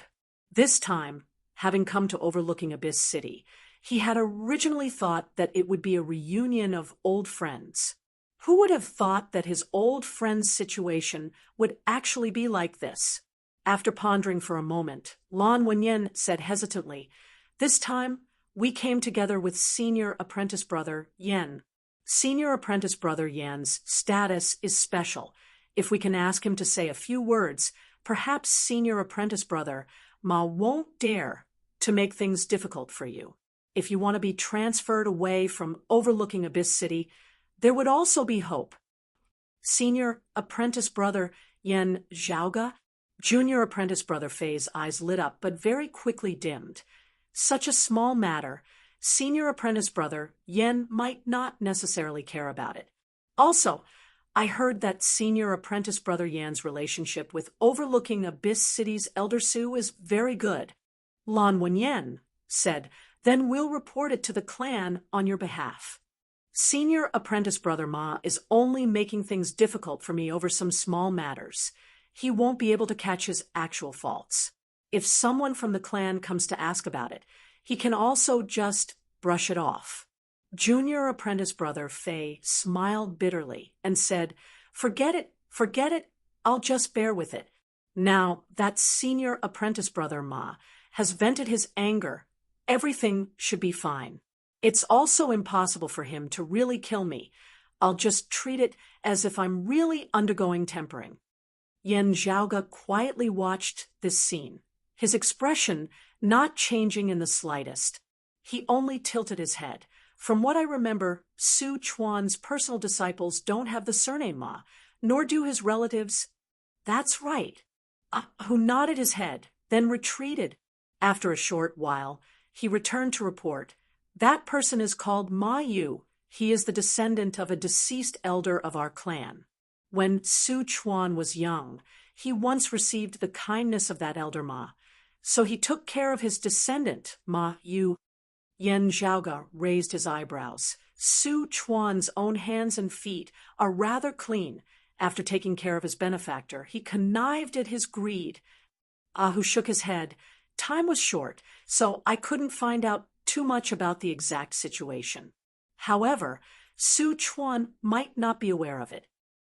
In front of Su Chuan, this Ma Yu also pretended to be very humble and courteous. On account of the deceased elder Ma's face, Su Chuan let him off. In the end, this Ma Yu used the tiger's might to intimidate others, causing others to not easily reveal this matter to Su Chuan. Ah Hu chuckled, a classic example of deceiving the superiors. Yen Zhaoga, on the other hand, did not laugh. Instead, he narrowed his eyes. No, with Su Chuan's shrewdness, his own subordinates, and that Ma Yu would not be able to deceive him. There are still others who are helping that Ma Yu. It's just that their target is actually Su Chuan. This Ma Yu, step by step, has gradually become a weak point for Su Chuan. Who knows when he will make a big mess of things, dragging Su Chuan down with him. Especially now that Su Chuan is the acting elder of both overlooking Abyss City and the Spirit Wind Canyon. I'm afraid that the other party is already preparing to make a move. Seeing the forced smile on junior apprentice brother Fei's face, Lan Wenyan and the others were just about to say something when a voice suddenly rang out from the side. Junior apprentice brother Fei, why aren't you going? Could it be that you still want me to wait for you at the waterfall? A young man with a medium build walked over and looked at the crowd with a smile. He suddenly said with a low laugh, "Yeah, I want to mess with him. What can you do about it?" The person who had just arrived was that Ma Yu. The youth surnamed Fei's lips twitched, but no sound came out. Giving a bitter laugh to Lan Wenyan and the others, he walked towards Ma Yu. "You don't have to go with him." A cold voice suddenly rang out, and Sikong Qing's figure appeared in front of everyone. A look of joy appeared on Lan Wenyan's face as he hurriedly bowed towards Sikong Qing. Senior apprentice sister Sikong. Sikong Qing's gaze swept past the youth surnamed Fei and Ma Yu. Training hard, persevering, and enduring is a good thing. Some elders in the sect will force their disciples to accept it. But that was out of kindness, not selfish revenge. Ma Yu looked at his own white clothes, then looked at Sikong Qing's blue robe over her white clothes, and a trace of hatred flashed in the depths of his eyes. He laughed. Junior sister Sikong must be joking. I was just joking with them. Sikong Qing said indifferently, "It's not funny." Ma Yu chuckled and said, "Junior martial sister Sikong, you're wearing a blue gown. Naturally, I can't compete with you. But how long will you be staying in overlooking Abyss City? How long can he rely on you? You don't have the authority to transfer him out of here, and neither do you have the authority to transfer me out of here." Chapter 31. Ma Yu grinned at Lan Wenyan and the others. If you don't want to go down the waterfall, then so be it. You can still play other things. Even if you don't play these few days, you can play in a few days. He glanced at junior apprentice brother Fei, who lowered his head. Ma Yu smiled at Sikong Qing and Lan Wenyan. You can go back to the mountain and snitch on me, but what are you going to complain about? That I'm too harsh in urging junior apprentice brothers to cultivate. Lan Wenyan glared at him, his eyes almost spitting fire. Ma, you didn't even look at Lan Wenyan. His gaze fell on Sikong Qing's face, and he said with a mischievous smile, "What, you want to hit me? They can't beat me. Your cultivation is higher than mine, so I won't provoke you. If you hit me, you'll be breaking the sex rules." Ma Yu grinned and retreated. "See, junior apprentice sister Sikong, I don't dare to provoke you. Whatever you say goes. If you don't let junior apprentice brother Fei follow me to the waterfall, I definitely won't force him. I'll listen to you. Not just today, but whenever you're here, I'll listen to you. As for after you leave, hee. Ma Yu was retreating when he suddenly bumped into someone. Shocked, he turned around and was immediately scared out of his wits. Appearing in front of him was Su Chuan's face. Su Chuan looked at Ma Yu calmly, not a trace of anger on his face, but it made Ma Yu even more frightened. What will happen after junior apprentice nephew Sikong leaves? Ma Yu forced himself to stay alert. Elder Su, when did you arrive? Su Chuan said indifferently. Anyway, I know everything I need to know.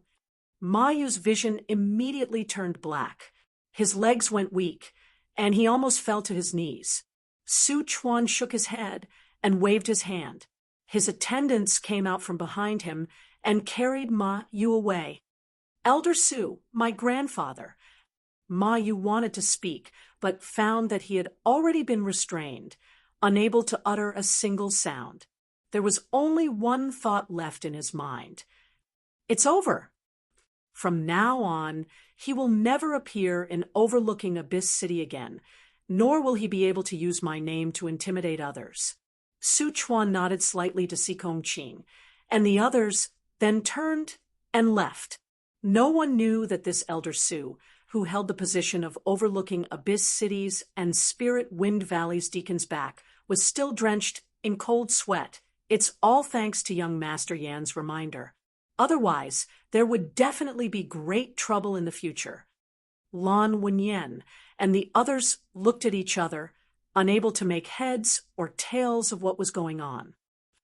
It might be senior apprentice brother Yen, Sikong Qing said softly as she watched Su Chuan's departing figure.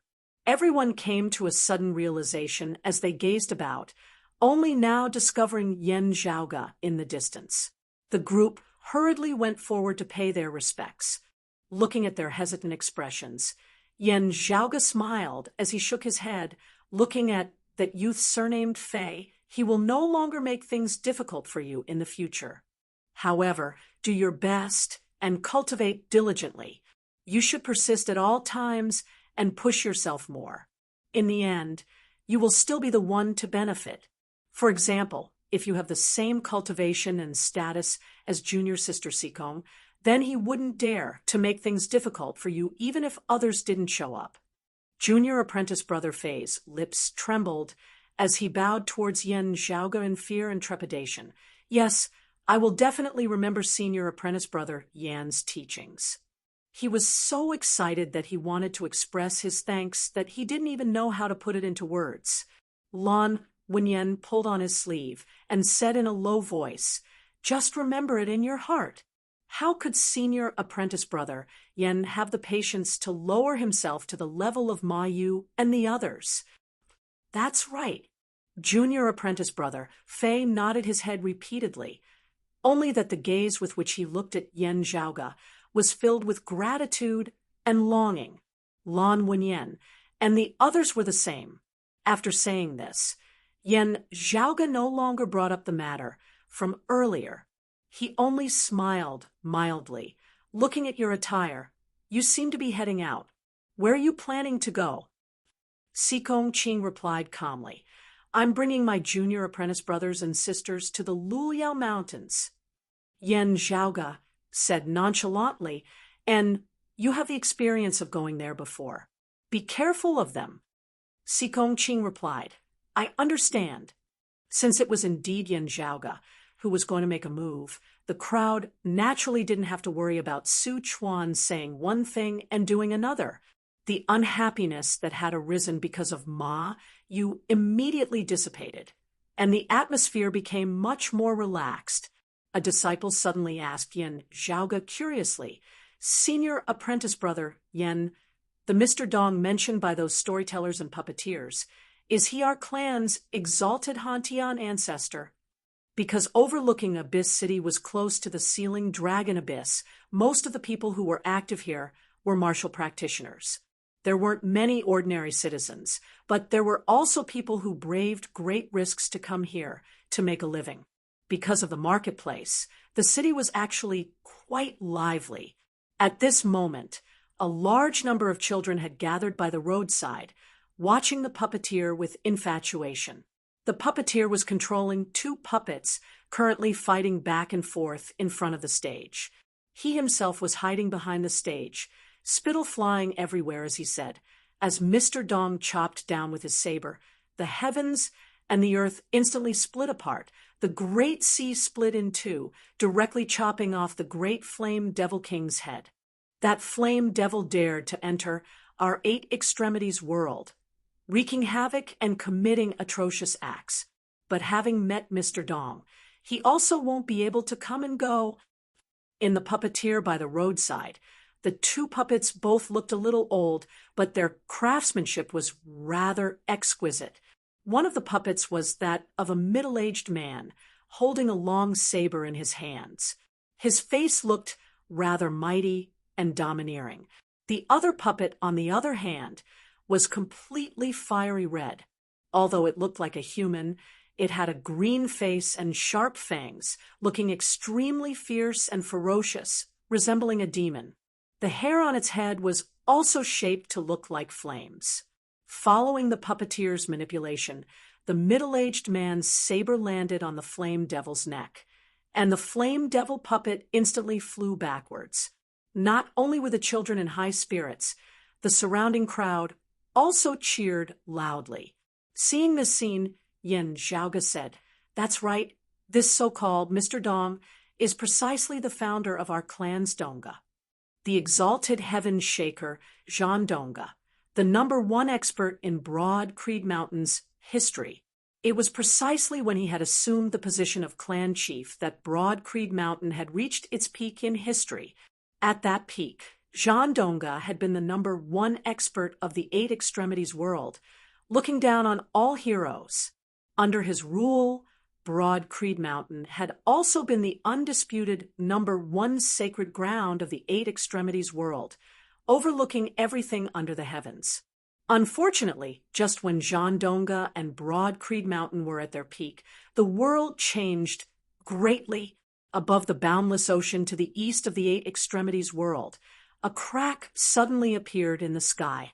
A passageway connected another flame devil world to the eight extremities world. The life forms that ruled over the flame devil world were not humans, but the flame devils.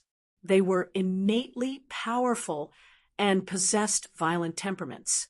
When the flame devils invaded, Jean Donga and Broad Creed Mountain led the heroes of the world to resist them. The flame devils had more experts, and the battle situation was disadvantageous to the eight extremities world. In the end, it was Jean Donga who fought 1 against 5, slaying the #1 expert of the flame devils, the great flame devil king, while simultaneously slaying 2 other flame devil kings, heavily injuring 2 of them. Only then was the battle situation reversed. In the end, the flame devil race was forced to retreat to the flame devil world, and the human experts of the eight extremities world also suffered heavy losses. The exalted heaven shaker, Jean Donga, single-handedly held the pass, achieving glorious results in battle. However, in the end, he was completely exhausted, dying from his injuries. More than half of Broad Creed Mountain's experts had also perished. It was also after that, while the other sacred grounds had also suffered heavy losses, they had the chance to catch up to Broad Creed Mountain, who had suffered the heaviest losses. Afterwards, the Sacred Sun clan gradually rose to prominence, becoming the new #1 sacred ground. All these years, the relationship between Broad Creed Mountain and the Sacred Sun clan had not been harmonious, with the old and new kings not seeing eye to eye with each other. The passageway between the two worlds still existed. While the flame devils had been repelled that year, the threat they posed still existed. In recent years, the two sides had still been embroiled in endless battles. It was also precisely because of the existence of the flame devils and the checks and balances between the sacred grounds that the internal situation of the eight extremities world could still be considered peaceful. Storytellers, opera artists, and the like didn't dare to directly call Jean Donga by his full name, instead referring to him as Mr. Donga. Their knowledge of what had happened that year was naturally limited.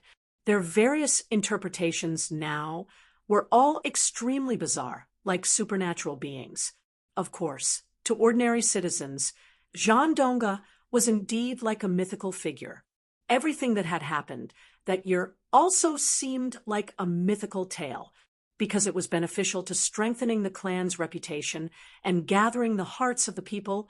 Broad Creed Mountain did not prohibit this, just turning a blind eye to it.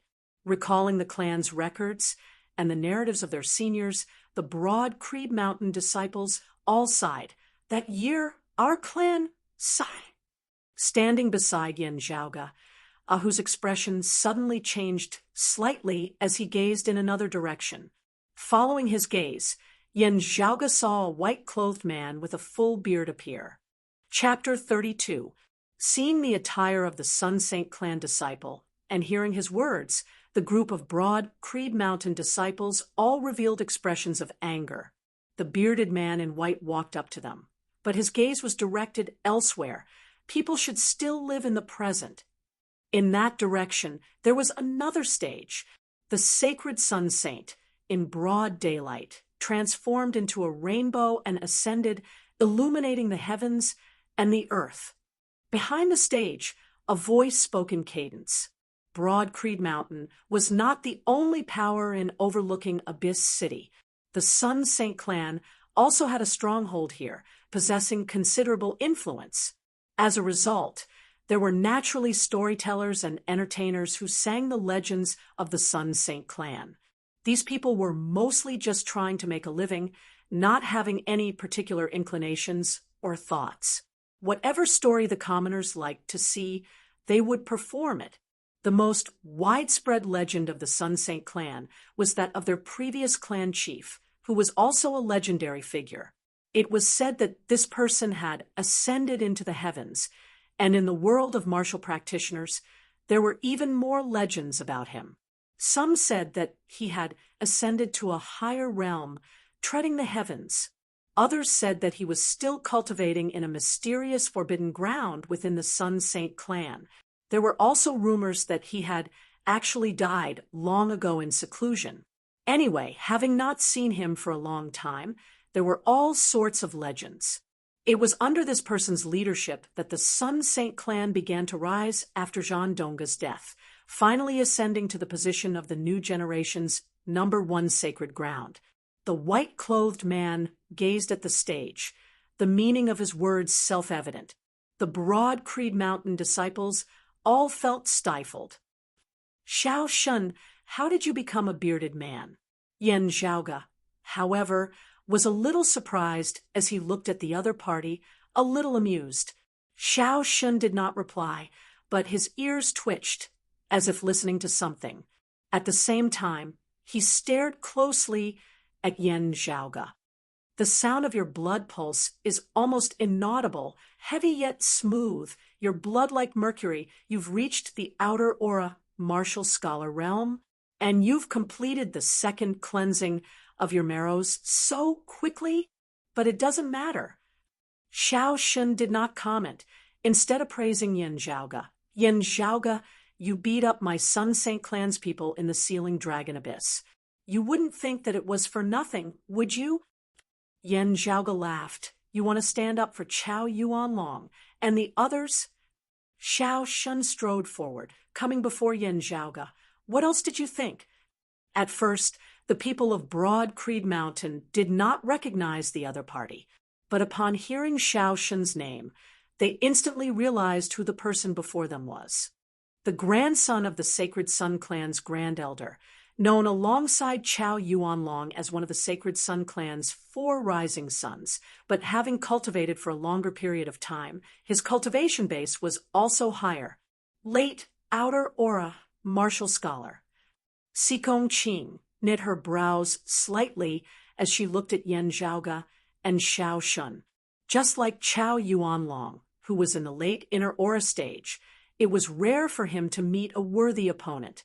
On the road of martial arts, Xiao Shun was also a well-known figure among those of the same stage, and his battle records were even more glorious than Chao Yuanlong's. As compared to Chao Yuanlong, who walked the unorthodox path and cultivated in unpopular martial arts, Xiao Shun had instead followed the prescribed path and cultivated in the various orthodox martial arts of the Sacred Sun Clan. But even so, he had still been able to distinguish himself amongst the numerous young geniuses of the Sacred Sun clan. In the past, when he was at the early stage of outer invulnerability, he had defeated an opponent at the middle stage of outer invulnerability, causing his name to resound throughout the world. Although the crowd of Broad Creed Mountain disciples had confidence in Yan Zhaoge, Xiao Shun's cultivation base and combat experience were all much higher than theirs, inevitably causing their hearts to beat wildly. Xiao Shun's voice was rough, but his tone was slow and unhurried. "How you beat up Chao Yuanlong and the others back then, I will return it in full today. Other than Chao Yuanlong, you also beat up my other junior apprentice brothers. Today, other than you, I will also pick out some of the people behind you to accompany you." With Xiao Shun using his cultivation base to suppress others like this, the crowd could not help but feel dissatisfied. "Do you think that our Broad Creed Mountain doesn't have any late outer aura martial scholars, or something?" Yan Zhaoge's expression, however, was as per usual. Martial practitioners below the age of 40 are usually separated into different age groups by 3 to 5 years. The age gap between you and me is a little big, but I don't mind it. For the time being, we can be considered to be of the same age. Hu, you don't need to interfere. Hu stared at Xiao Shun with an unfriendly expression on his face. Hearing Yan Zhaoge's instructions, he nodded his head and retreated. Xiao Shun stared at Yan Zhaoge. "Let's not talk about your abilities first, but you do have some guts. I also won't use my cultivation base to bully you. You broke through Chao Yuanlong's golden sun needle art and the heaven-striking palm with your sword. I believe that the variations in your techniques must have its own unique aspects. I will compete with you in terms of variations in techniques." Saying thus, Xiao Shun made a grabbing motion with his hands. In the distance, the puppeteers who were performing the two plays of Mr. Dong slaying the Flame Devil King and Sacred Sun Saint soaring in daylight felt their hands suddenly become lighter. Then, they discovered that the puppets representing Mr. Dong and the Sacred Sun Saint had both disappeared from their hands. The audience was also in an uproar as they looked around in all directions, but none of them knew where the puppets had gone or how they had disappeared. The two puppets were now in Xiao Shun's hands. In his hands was the cross-shaped board used to control the puppets, and beneath the cross-shaped board was a puppet held by a string. "I heard that you use bamboo as a sword, controlling it with ease. I believe that you also have some ability in controlling Orochi, and are qualified to play this game with me." Xiao Shun laughed. "Although this little thing is more flexible than bamboo, it is also very fragile. If too much Orochi is infused into it, it will first explode. So you don't have to worry about me using my cultivation base to bully you. This toy is equivalent to limiting the maximum amount of Orochi that we can wield. The amount of Orochi that we wield is the same. If we want to win, let's see whose variations in the martial Tao are more exquisite, and whose control over Orochi is more subtle." Saying thus, Xiao Shun threw the Mr. Dong puppet towards Yan Zhaoge. Yan Zhaoge caught the puppet, then suddenly laughed.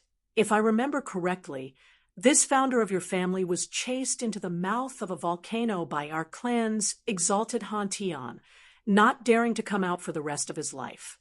Only when the flame devils invaded, and with the permission of the exalted Han Tian, did he crawl out of the volcano." Looking at Yan Zhaoge, Xiao Shun said coldly, "The people of Broad Creed Mountain only know how to talk about the past. Those who like to live in the past just turn into dust like history itself." Saying thus, with a shake of his palm, his entire body's Orochi surged. The strings of the puppet broke one by one, but the puppet hovered in midair, not falling to the ground. A faint metallic luster suddenly appeared on its body. Under the stimulation of the Orochi, the crude puppet suddenly glowed with a brilliant luster, as though it had a life of its own. The four limbs of the puppet moved, directly striking towards Yan Zhaoge's Mr. Dong puppet with a palm. Under the palm of the small, slender puppet, a piercingly cold wind blew. An explosive sound even resounded in the air, as though it had exploded. Seeing this, the hearts of the Broad Creed mountain martial practitioners all shivered. No wonder he still dared to challenge senior apprentice brother Yen in such a manner even after knowing how he defeated Chao Yuanlong.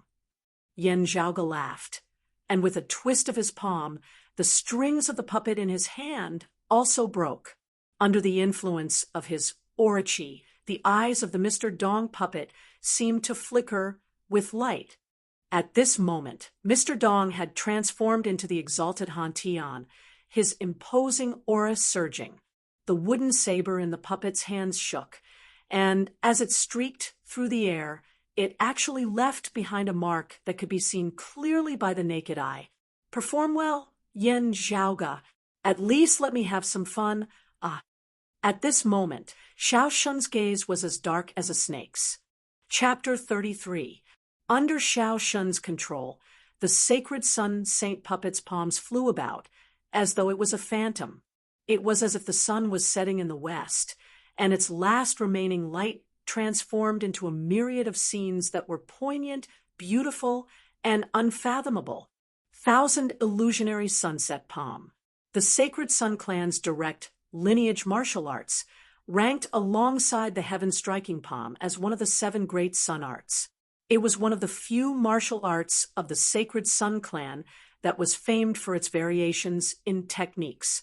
Xiao Shun had immersed himself in this martial art for many years and had already gained a deep understanding of its essence and true meaning. Even many seniors in the same sect who were stronger than him in terms of cultivation and understanding of martial arts were not as good as him. Under the stimulation of Xiao Shun's stellar qi, the wooden puppet was like a living martial artist. It was actually able to display this ever-changing technique to the fullest. Controlling a wooden puppet is already like this. If Xiao Shun himself were to use it, what kind of scene would it be? The spectating Broad Creed Mountain disciples all felt a bitter taste in their mouths, their palms gradually beginning to sweat. Yen Zhaoge's gaze was not on the wooden puppet of the sacred sun saint, but rather on the palm with which Xiao Shun was controlling the wooden puppet. Facing the menacing enemy, Mr. Dong's puppet did not hesitate and struck out with its blade. In everyone's eyes, the wooden puppet that was originally stiff seemed to have transformed into a vigorous divine dragon that soared into the sky, breaking through the layers of illusions created by the sunset. The green light was activated. Like a true dragon shaking its armor, it moved unhindered between heaven and earth. Layer after layer of illusions were broken apart like a dream. Although the wooden weapon in Mr. Dong's hands was a saber, Yen Zhaoge substituted a saber for a sword, not being restricted by its form. His coiling dragon sleeve sword technique was still wondrous to the extreme, dispersing Xiao Shun's sunset thousand illusionary palms. The Broad Creed Mountain disciples immediately cheered in unison. A cruel smile appeared at the corners of Xiao Shun's mouth. Do you think I'm like Chao Yuanlong, that stupid bull who only knows how to use brute force? As he spoke, Xiao Shun's manipulation of the wooden puppet became even more intricate as the various exquisite transformations of the sunset thousand illusory palms were all displayed. Under the stimulation of his gang qi, the sacred sun saint puppet glowed with a faint light, as though it was the afterglow of the setting sun, enveloping Mr. Dong once again. This time, besides being poignant, beautiful, and ever-changing, the illusions carried a sense of despair. The sun had set, and the earth was about to enter the darkness of the night. Only the last wisp of sunset was left in the sky. No matter how the world tried to persuade him to stay or how reluctant he was, it was all in vain. What would come would eventually come. At this moment, the deep level of the sunset thousand illusionary palms' true martial intent was displayed to the fullest by Xiao Shun. The afterglow of the setting sun was like a cage of despair, covering Mr. Dong's puppet. The momentum of Yen Zhaoge's coiling dragon sleeve resembled a heavenly dragon soaring into the sky domineering, and extraordinary, but at this time he could only stare with wide eyes and watch the sun set. He was unable to reverse the changes in the natural weather. The green sword light instantly dimmed, and the sunlight became hazy. In front of the spectators, all they saw was a sudden darkness that swallowed the two puppets. Xiao Shen smiled and said, "Those who should fall will eventually fall." Reminiscing about the past is futile. With a jolt of his orochi, the two palms of the sacred sun saint puppet had already struck towards the vital points of the Mr. Dong puppet's chest. Ha! Seeing this scene, a cold light suddenly shot out of Yan Zhaoga's eyes. At the same time, Mr. Dong's puppet body suddenly twisted, and its wrist shook. The wooden blade shrank, and the puppet's body curled into a ball. Originally showing off its abilities, it suddenly returned to being ordinary, like a sword being sheathed, or like a true dragon soaring above the 9 heavens, tunneling into the clouds. Coiling dragon sleeve, cloud dragon concealed sword. Xiao Shen retracted the smile on his face, as a bad feeling arose within his heart. Uncomfortable, unhappy, as if there was a dagger at his back. Yan Zhaoga controlled Mr. Dong to execute a sword-concealed stance, and in that instant, Xiao Shen only felt as if his opponent had disappeared without a trace in front of him. He was obviously still there, but his sure wind palm strike had actually missed. Insignificant tricks, clown tricks. Xiao Shen roared angrily, his rough voice even seeming a little sharp. Controlling the sacred sun saint puppet, he also forcibly retracted his own palm strike, condensing it and not releasing it, as he carefully sensed his opponent's presence. Just having caught a faint trace, Mr. Dong's body had already abruptly extended. Like a clump of clouds that had been pierced apart by a bolt of lightning, a piercingly cold sword edge erupted, its target being the sacred sun saint. Like a dragon tunneling into the clouds, and then suddenly popping its head out, like the back thrust of the secular world's martial arts, dragging the sword behind, catching the enemy unawares. Xiao Shen laughed savagely. The palm strike that had been condensed and not released also similarly erupted, just in time to meet Yan Zhaoga's attack. "I've caught you this time." Still thinking this, he was stunned to see Yan Zhaoga's sword strike, which had originally been surging towards the clouds, suddenly retracted once more, disappearing without a trace. Yet another sword concealed stance, cloud dragon concealed sword. The real and the illusory coexisting, movement and stillness in harmony, resembling a divine dragon hiding its head, concealed within the clouds, without a trace, without any warning whatsoever. Xiao Shen's sunset 1,000 illusory palms completely missed. The next moment, a blazing green sword light lit up, sweeping through the heavens, ripping apart the night sky, allowing light to return to the earth. After the sun has set, it will still rise as usual. Floating clouds momentarily obscure the eyes, but will eventually dissipate, and the day will come when the light of day can once again be seen. Yan Zhaoga laughed leisurely. Substituting a sword with a saber, Mr. Dong's saber pointed directly at the sacred sun saint's chest. Xiao Shen's pupils dilated, but it was already too late to control the sacred sun saint puppet to evade. Numerous invisible streams of qi that flickered with a metallic luster circulated around the sacred sun saint puppet's body. His orochi defense was raised to the maximum, as he braced himself to block this blow of Mr. Dong's. But on the edge of Mr. Dong's saber, a sharp green glow flickered, as well as a metallic luster. At this moment, the wooden saber seemed to have transformed into a real, fine steel sword, forcibly breaking through the opponent's orochi defense, piercing straight into the sacred sun saint puppet's chest. Humph! Xiao Shen snorted coldly as he clapped out with his palm. The orochi on the sacred sun saint puppet's body abruptly exploded. The sacred sun saint puppet's body was the first to shatter, and the wooden saber that had pierced into its body also shattered at the same time. This force traveled along the wooden saber to the Mr. Dong puppet's body, and the Mr. Dong puppet's body instantly shattered as well. Yen Zhaoge was not angered by this. Retracting his palm, he placed his hands behind his back, leisurely looking at Xiao Shun. Xiao Shun stared fixedly at Yen Zhaoge, his eyes already narrowed into slits as a sinister light flickered within. The large beard on his face trembled unceasingly as he panted heavily, although he wasn't like Chow Yuanlong, who had lost all face and even lost his underwear. At this moment, Xiao Shun was also feeling humiliated into anger, his face burning up. He was the one who chose the method of the competition, but in the end, he was the one who broke the rules first, which was equivalent to slapping himself in the face. It looked like a draw where both sides perished, but he had already lost before that happened.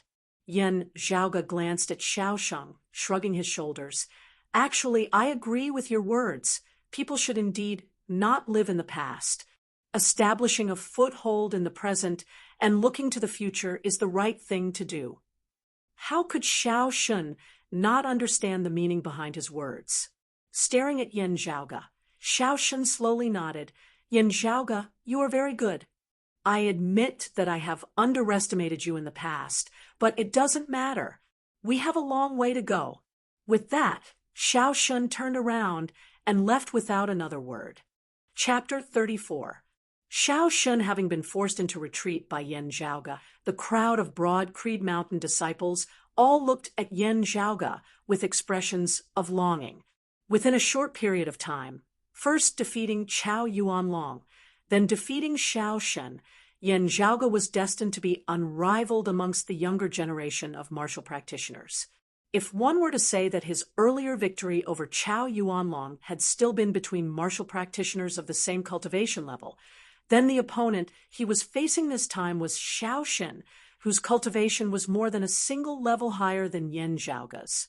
Even though Xiao Shun had suppressed his Orochi cultivation to a level similar to Yen Zhaoge's due to the sparring method, however, late outer aura martial scholars were still late outer aura martial scholars. In terms of their experience and understanding of martial arts, they were destined to be much deeper and more abundant than early outer aura martial scholars. Some early outer aura martial scholars had only just begun to come into contact with the profundities of variations, while late outer aura martial scholars had long since understood them. These disparities in actual combat became more and more apparent. For the same amount of power, an early outer aura martial scholar would use 10%, while a late outer aura martial scholar might use 50 to 60%, or even 80 to 90%. However, in the sparring just now, Yen Zhaoge had won, forcing Xiao Shun to break his own promise in exchange for a disgraceful draw. If it had been Yen Zhaoge of the sacred ground Broad Creed Mountain fighting with a more ordinary late outer aura martial scholar, such a result might still have been a little easier to accept. However, his opponent was the Sacred Sun Clan's Xiao Shun. That was a completely different matter. After all, Xiao Shun himself was a genius who had once surpassed levels to defeat a mid-outer aura martial scholar, while still in the early outer aura martial scholar realm. A small wooden puppet carved out of wood, which was extremely weak compared to a martial practitioner's orochi, under his control, actually resembled a real living person, and an expert who had some accomplishments in the martial Tao at that. Even the Sacred Sun Saint's wooden puppet, under Xiao Shun's control, other than Sikong Qing, none of the other Broad Creed Mountain disciples who were still in the body refinement realm would be able to take it. However, such a genius amongst his peers, like Chow Yuanlong, had also suffered a crushing defeat in front of Yen Zhaoge. How could this not cause everyone to feel dazzled? Looking at the fragments of the wooden puppet on the ground, Sikong Qing's gaze flickered slightly as though she had sensed something. This girl really values martial arts. Glancing at her, Yen Zhaoge couldn't help but shake his head and laugh as he pointed out, "You've already been at the minute subtlety stage for quite some time and are only a half step away from the martial scholar realm. To transform inner qi into gang qi, The method is to reverse the flow of inner qi and temper it, thereby cultivating qi into gang qi. The elders in the sect should have already taught you this. However, when you go against the flow of your inner qi, you might as well try out the rhythm of illusory and real, illusory and real. Hearing that, Sikong Qing's eyes immediately lit up slightly. The other disciples who had entered later also hurriedly pricked up their ears. At this moment, Yan Zhaoga's prestige in their hearts even surpassed that of some of their elders. Being able to listen to Yan Zhaoga's pointers on cultivation, as well as the key to breaking through to the martial scholar realm in body refinement, everyone exceptionally treasured this chance.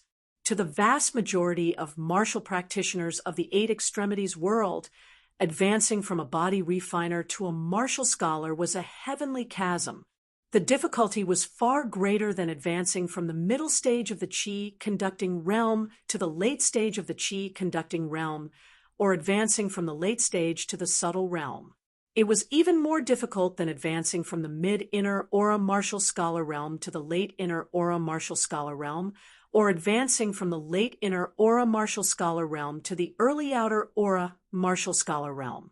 And on the other hand, becoming a martial scholar was also a heaven-shaking, earth-overturning increase in one's strength.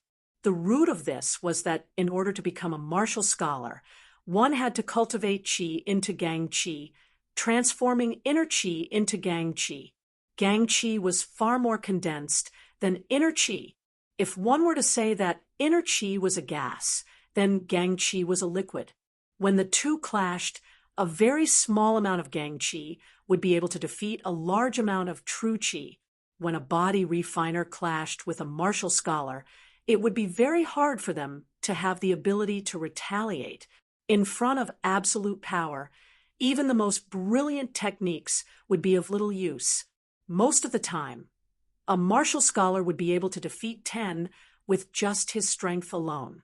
In many cases, it would be hard for quantity to make up for the difference. With a few words of advice from Yan Zhaoga, Sikong Qing instantly had a feeling of enlightenment. The gaze with which she looked at Yan Zhaoga contained an additional look of respect. Before this, even when Yan Zhaoga had made a move to punish Ma Yu, this had not appeared. Yan Zhaoga said to the others, "Everyone's situation differs from person to person. The method that is suitable for junior apprentice sister Sikong might not be suitable for you all. You are currently still far from the martial scholar realm. There is no need to be impatient. Walk your own path step by step before anything else." Everyone wholeheartedly submitted, bowing towards Yan Zhaoga. "Thank you for your guidance, senior apprentice brother, Yan. We will definitely cultivate diligently." Looking at Yan Zhaoga, Sikong Qing also bowed, not as courteous as before, but rather serious. "Thank you for your guidance, senior apprentice brother, Yan." She paused for a moment, then looked towards the others and said, "With senior apprentice brother Yan's guidance, I have benefited greatly. I am preparing to immediately enter secluded cultivation and will not be able to follow you all to the Luliao Mountains." Everyone understood, just that they were all a little worried for a moment as they unconsciously looked towards Yan Zhaoga. Yan Zhaoga said mildly, "It is fine for me to bring you all along this time, but do you all expect me to bring you along for the rest of your lives? Moreover, the place I am going to is actually even more dangerous for you all." The group of Broad Creed Mountain disciples were all a little embarrassed. Normally, they were all geniuses who had undergone the meticulous guidance of the clan and did not lack independence. It was just that these past few days, Yan Zhaoga's radiance had really been too dazzling to the point where they all felt dizzy and had unconsciously followed this senior apprentice brother's lead. The group of people all said solemnly, "It is us who have developed a lazy and reliant heart. It is all thanks to senior apprentice brother Yan's reminder that we are truly ashamed." Yan Zhaoga laughed and waved his hands nonchalantly. "No matter. Since it is like this, let us part ways here." Saying thus, he turned and left the city, walking towards the outskirts. The group of Broad Creed Mountain disciples also took their leave of Sikongqing and left the city for the Luliao Mountains. On the road, Yen Zhaoge, Ahu, and the others had long since disappeared. The Luliao Mountains occupied a vast area and was located to the side of the Sealing Dragon Abyss. Although there were many precious resources produced there, the environment was also rather dangerous. With their current cultivation bases, it was not that easy to traverse. We really should reflect on ourselves. Senior apprentice brother, Yen bringing us along is actually like bringing along a bunch of burdens, and we are still so proud of ourselves. The young girl hugged the small and exquisite light spirit cat, her expression a little downcast. Beside her, Lan Wenyan said, "The current us is indeed too far away from senior apprentice brother Yen. However, we should not be dispirited because of this. Putting even more effort into our cultivation is what we should be doing." Another person muttered, "Could it be that you are also like that Yi Jing, hoping that one day you will be able to compete with senior apprentice brother Yen?" Lan Wenyan said candidly, "At the very least, we should try our best to travel together with senior apprentice brother Yen so that we won't become a burden, right?" Hearing his words, everyone nodded their heads in agreement, just as senior apprentice brother Yen said, "We should establish ourselves in the present and look towards the future." Amidst the mountains, having reached their destination, everyone split up and moved about. Lan Wenyan walked by himself for a while, when suddenly his eyes widened, his gaze dazed. "Just now we were talking about junior apprentice brother Yi Jing." This Chapter 35. There were numerous patterns of flames on his body, vivid and lifelike, as though they could be seen leaping about. A head of black hair hung loosely behind his back. While it was jet black in color, from afar it gave off the feeling of flames. This person also had flame patterns on his face, and the light of fire seemed to flicker within his eyes. However, the nearby Lan Wenyan could still recognize that this youth with a rather strange appearance was precisely Yi Jing, who had gone missing in the Sealing Dragon Abyss that day. While his face was covered by flame patterns, his facial features could still be recognized. Somewhat uncertain, Lan Wenyan probed, "Are you Yi Jing, junior apprentice brother Yi?" The other party turned his head, his gaze like fire, moving one's soul. However, he still nodded. "That's right, it's me." Lan Wenyan asked curiously, "Previously in the Sealing Dragon Abyss, hearing the name of the Sealing Dragon Abyss." An obvious fury surfaced within Yi Jing's eyes, his expression also turning cold. "I was lucky I didn't die." "No matter what, it's good that you're all right." Lan Wenyan let out a sigh of relief. "Everyone was very worried about you, but senior apprentice brother Yen said that you are blessed by the heavens, able to turn calamities into blessings." From the looks of it now, senior apprentice brother Yen was indeed right. Before he had finished speaking, he was interrupted by an explosive roar. "Yen Zhaoge!" Yi Jing's eyes seemed as though they were about to spit fire. If not for him, how would I have met with such a calamity? From the start, he had no good intentions, wanting to kill me. However, my life is tough, not dying, and even improving my cultivation base. I'm afraid that I will have to disappoint him. Yi Jing ground his teeth. A man who does not take revenge is not a gentleman. This debt, I will settle with him sooner or later. Hearing his words, Lan Wenyan's brows instantly knit together tightly. "Junior apprentice brother Yi, calm down a little. I also heard about what happened that day afterwards. Senior apprentice brother Yan's internal crystal furnace fell into the abyss, causing it to explode and injure you. That was an accident."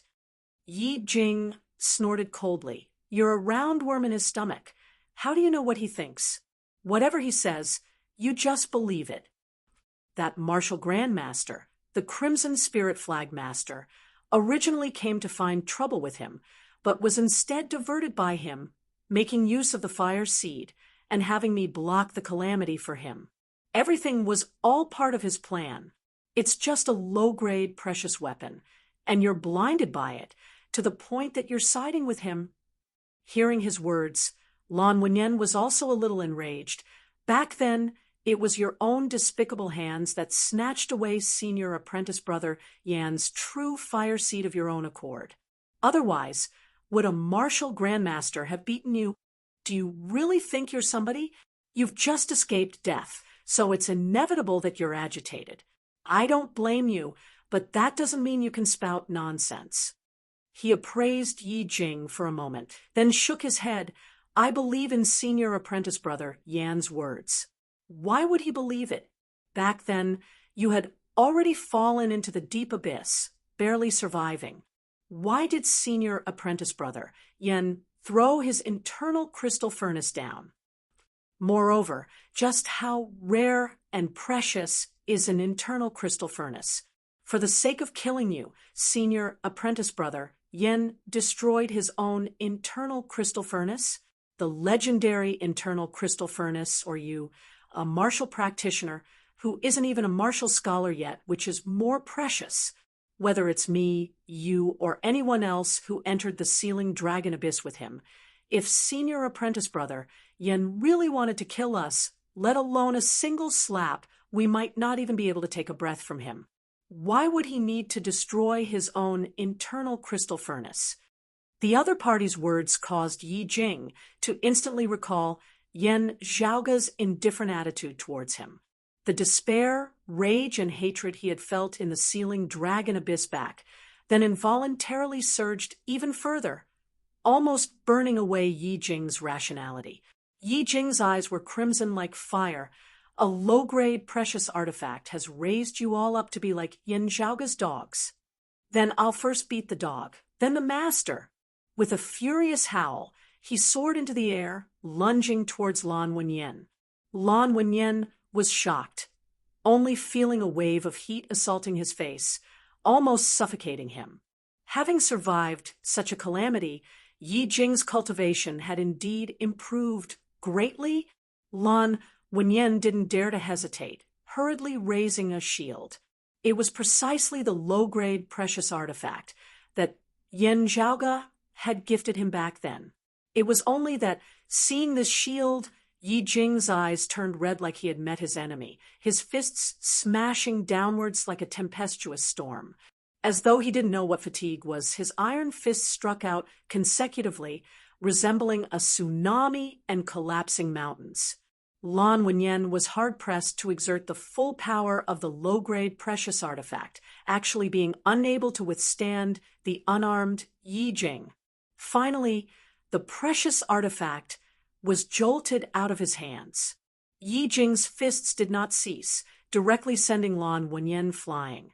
Looking at his opponent, who had landed on the ground, blood flowing unceasingly from his mouth, Yi Jing's gaze was cold, killing intent surging unceasingly within his eyes. Only after a long time did he avert his gaze. Looking at the shield that had fallen to the side, the flames of fury and hatred within his eyes growing intense once more. Rushing forward, he kicked out, directly sending that shield flying far into the distance. The shield transformed into a small black dot, disappearing amidst the distant mountain range. Glancing hatefully at the half-dead Lan Wenyan, Yi Jing turned and left, heading towards the depths of the mountain range. Through the ring, I have reconstructed my body. However, because of my martial arts, I am much more irritable and easily angered than before. As he walked, Yi Jing gradually calmed down a little, also vaguely beginning to feel regret. While Lan Wenyan is biased towards Yan Zhaoga, he has never really helped Yan Zhaoga harm me. I nearly killed him. I was a little too rash. However, thinking about how he had become like this, the fury within his heart surged once more. Yan Zhaoga? Humph! Seeing Lan Wenyan's character today, I can imagine that most of the other people in the clan will probably also be wearing the same pants as that Yan Zhaoga. His father is even an elder of the clan. He will definitely protect him. If I want to seek justice, It will be even more difficult. But so what? If I don't expose that Yen Zhaoga's ugly face, not seeking justice, wouldn't all the pain I have suffered have been for naught? Power. If I want to seek justice, I need sufficient power. If I am stronger than Yen Zhaoga, even stronger than his father, how would they dare to harm me, even distorting the truth? Yi Jing raised his head to look at the undulating mountain range before him, his gaze cold and hard as iron, blazing like fire. I must possess great power before I can seek justice for myself, and I must be even stronger than that father and son pair, Yen Zhaoga. Yen Zhaoga, just you wait. What you owe me, I will make you repay it one by one. Yi Jing heavily injured a fellow disciple. Yen Zhaoga looked at the who before him rather surprisedly. Yi Jing was still alive. Yen Zhaoga was not surprised in the slightest. Someone had seen him, and the news had spread back to the clan. To Yen Zhaoga, it could only be a good thing. This completely proved Yen Zhaoga's answer when he had been questioned that day. Yen Zhaoga was not worried about confronting Yi Jing in the slightest, performing the blood soul recollection ceremony and reliving the scene from back then. However, after Yi Jing had appeared, he had nearly beaten Lan Wenyan to death. This left Yen Zhaoga a little at a loss. This kid, falling into the deep abyss, did he damage his head? Yen Zhaoga could only feel that this was rather incomprehensible. Why did he beat someone? Chapter 36. Not only did this Yi brat not die, his cultivation has even improved. That disciple has your low-grade precious weapon, but he still can't defeat him empty-handed. Hearing Ahu's narration, Yen Zhaoga was not surprised. After all, it was the protagonist's halo and the destined one. As long as one didn't die after going through hardships, they would definitely level up. However, Yi Jing's performance was somewhat different from Yen Zhaoga's memories of him. More extreme, more stubborn, more violent, and more impulsive. Yen Zhaoga stroked his lower chin as he pondered. It looks like while that ring helped him reconstruct his body, it also had some negative effects. If it's a secret art that affects one's emotions with his current cultivation and will, he'll be easily affected by it. From this point of view, the complete destruction of his fleshly body and the reconstruction of it might not be suitable for the current Yi Jing. When his cultivation is higher and he experiences this tribulation again, there might not be these problems. Why do I feel like there's a deviation in someone's protagonist path? This really is a sin, but Yen Zhaoga's gaze gradually turned cold. Just because of this, you are justified in beating people up? Regaining his wits, Yen Zhaoga looked at Ahu. What did the clan say after receiving the news? Ahu grinned.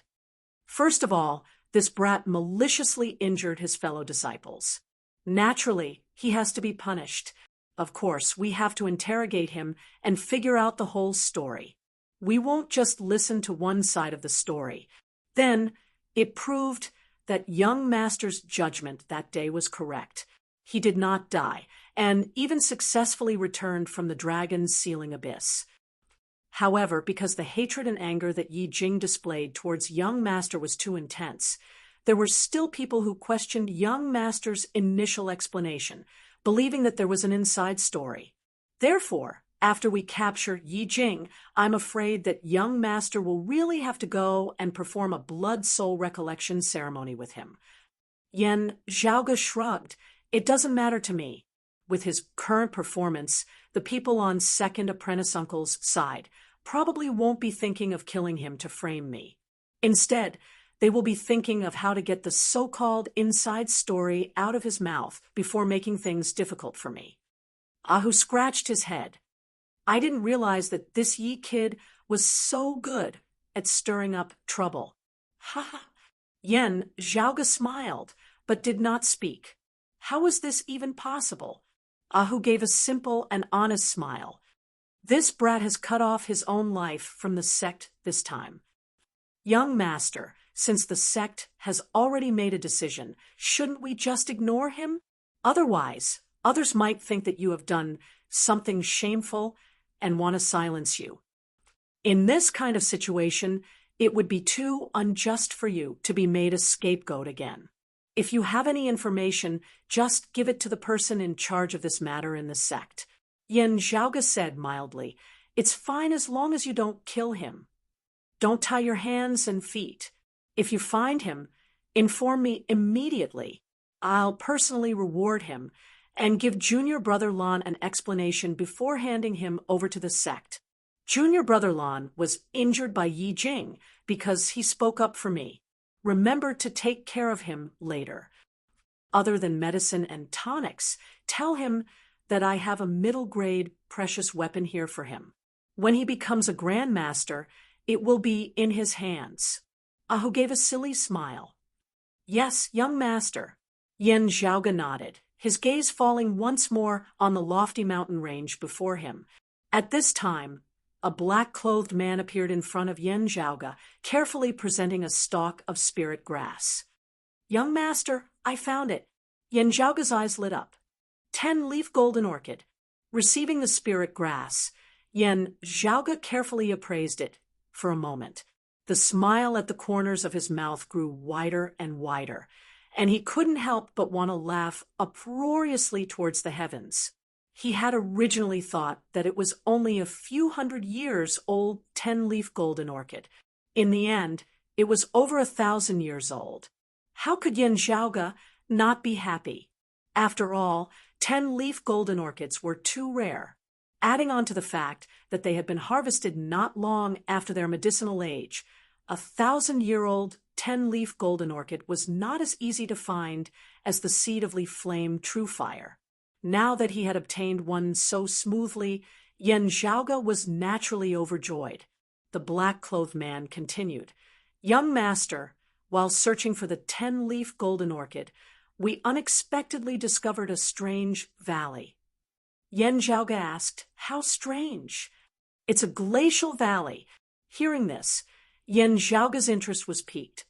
"Oh, a glacial valley? It's here?"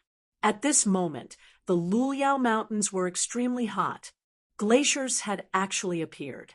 This naturally attracted Yen Zhaoge's attention. The black-clothed man answered, "That's right. It's indeed a glacial valley. Also, it's of an extremely large scale. It doesn't seem to have been formed naturally. It's just that when we discovered it, there seemed to be some changes happening there. It was like an earthquake." Having already obtained the 10-leaf golden orchid, having nothing better to do, Yen Zhaoge said, "Lead the way. Let's go take a look." The group advanced through the mountain range. The further they went, the cooler the weather became. This was naturally not due to a change in the climate. At this time of the year, the Luliao Mountains were always as hot as a steamer. Yen Zhaoge understood that they were already getting closer and closer to that glacial valley. After walking for a while, despite the blazing sun shining high above their heads, they could already clearly feel a chill in the air. Ahu walked to the edge of a cliff and gazed into the distance. After a long time, he let out a long breath. "Young master, we've arrived." Yen Zhaoge also walked to the edge of the cliff. What appeared before him was, shockingly, a massive gorge. It was just that what was unusual was that the entire gorge was completely covered in ice and snow. The valley meandered for dozens of li, resembling a world of ice. It resembled a massive white dragon lying within a dense forest. The cliffs of the valley were all covered in translucent ice and snow, flickering with a piercing light under the illumination of the sunlight. If an ordinary person were to stare at it, they would feel a piercing pain in their eyes, almost as though they were going blind. Outside of the valley, it was still the lush, primordial forest of midsummer, with ancient trees obscuring the sky and concealing the earth. However, having arrived at the valley, it was as though midsummer had instantly turned into a harsh winter. The massive contrast gave off a strange aura. After observing for a moment, Yen Zhaoge led the way down the mountain. "Let's go in." having arrived at the mouth of the valley.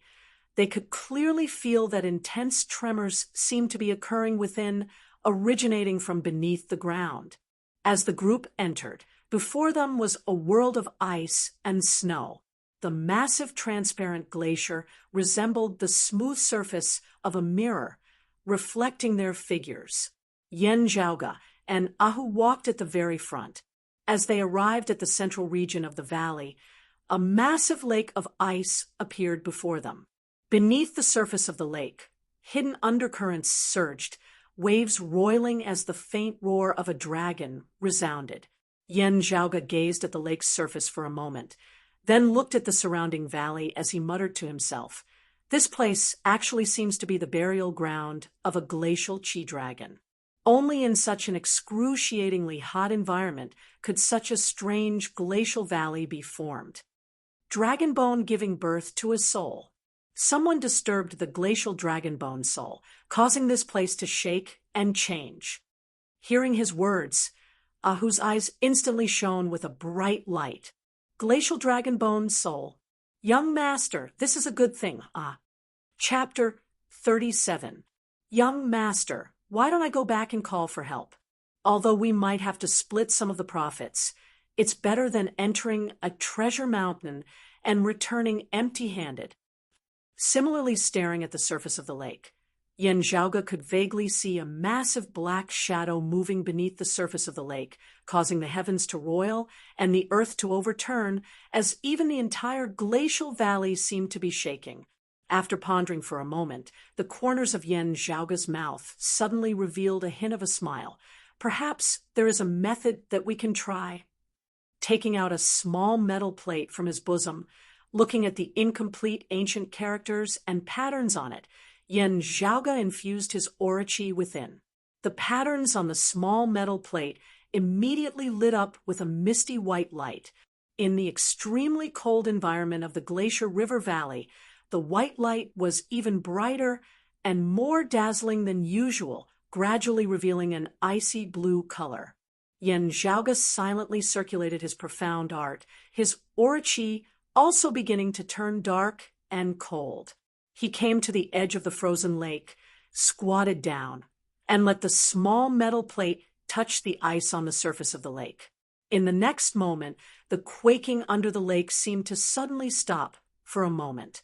Very quickly, the ice on the surface of the lake began to shatter. A massive force suddenly erupted from that small metal plate, actually nearly jolting Yen Zhaoga out of his hand. Yen Zhaoga exerted more force with his fingers, squeezing the metal plate tightly. Then he felt an obvious suction force coming from the lake, trying to suck the iron plate into the water. The dragon's roar in the lake became louder and more ear-piercing. Standing up, formless air currents surged around his entire body, flickering with a faint metallic luster. Enveloping his entire body with aura chi, Yen Zhaoga strode forward, entering the ice lake, with his aura chi protecting his body, automatically separating him from the icy cold lake water. Yen Zhaoga's figure sunk into the lake. Behind him, Ahu instructed the others to stay behind as he followed Yen Zhaoga into the water. Entering the water, heading downwards, Yen Zhaoga and Ahu stepped onto the glacier, the surrounding cold water congregating towards Yen Zhaoga's small metal plate. Under the cover of the icy blue light, the small metal plate actually began to gradually restore itself. A smile appeared on Yen Zhaoga's face. The next moment, a massive black shadow flickered before him. As it neared, it was a thick dragon tailbone. Landing on the dragon tailbone together with Ahu, Yen Zhaoga stabilized his footing, his figure following the dragon tailbone as it swung about at the bottom of the ice lake. Yen Zhaoga accurately inserted the small metal plate in his hands into the gap between the two segments of bone. The dragon skeleton's entire body shuddered, and a faint white light lit up from the center of its spine, piercing through the entire dragon skeleton. Yen Zhaoga extended his other hand, pressing down on the white light that lit up on the surface of the dragon bone. It was icy cold to the touch, such that even with his aura chi protecting his body, he still felt a bone-piercing cold. Turn, Yen Zhaoge recited within his heart, executing a secret art as the white light on the dragon bone instantly began twisting. The white light began to separate from the dragon bones, as if it was being extracted by a great force. By the side, Ahu had long been prepared as he flashed out a massive piece of ice-blue, refined jade, handing it over to Yen Zhaoge. Yen Zhaoge pressed down on the dragon bone with one hand, grasping the essence jade with the other. Very quickly, white light gradually lit up within the essence jade, the roar of a dragon resounding from within. The glacial dragon bone soul was unceasingly extracted from the dragon bones before being sealed within the ice-blue essence jade through Yen Zhaoge. Yen Zhaoge's expression was as per usual, just that a layer of blue gradually appeared on his face, pulsing unceasingly. Seeing this, Ahu heaved a sigh of relief. He knew that everything had gone smoothly. His young master only needed to spend some time to obtain the precious glacial dragon bone soul. However, Yen Zhaoge's expression did not relax. There's someone else in the direction of the dragon's head, extracting the glacial dragon bone soul. The ones who alerted the glacial dragon bone soul and caused the earthquake, it seems like it was also them. Looking over, Yen Zhaoge saw that the two of them were standing on the dragon's tailbone, but the dragon's body was extremely long, penetrating deep into the rock layer at the bottom of the lake. The front half of the dragon's skeleton, where the dragon's head was, extended to who knows where. Closing his eyes, Yen Zhaoge's mind merged with the glacial dragon bone soul. Within his mind, a different scene gradually appeared. One scene after another flashed past Yen Zhaoge's eyes like a flashing lantern. Within a massive valley in the depths of a cave, cold winds wreathed the area. It was similarly a world of ice. At the very bottom of the cave, there was a cold pond that seemed bottomless. At the bottom of the cold pond, the massive head of the glacial chi dragon had already been reduced to white bones, not moving at all, as though in a deep slumber. The waters of the pond suddenly rippled, and a beautiful, refreshing girl in a white dress suddenly appeared within it.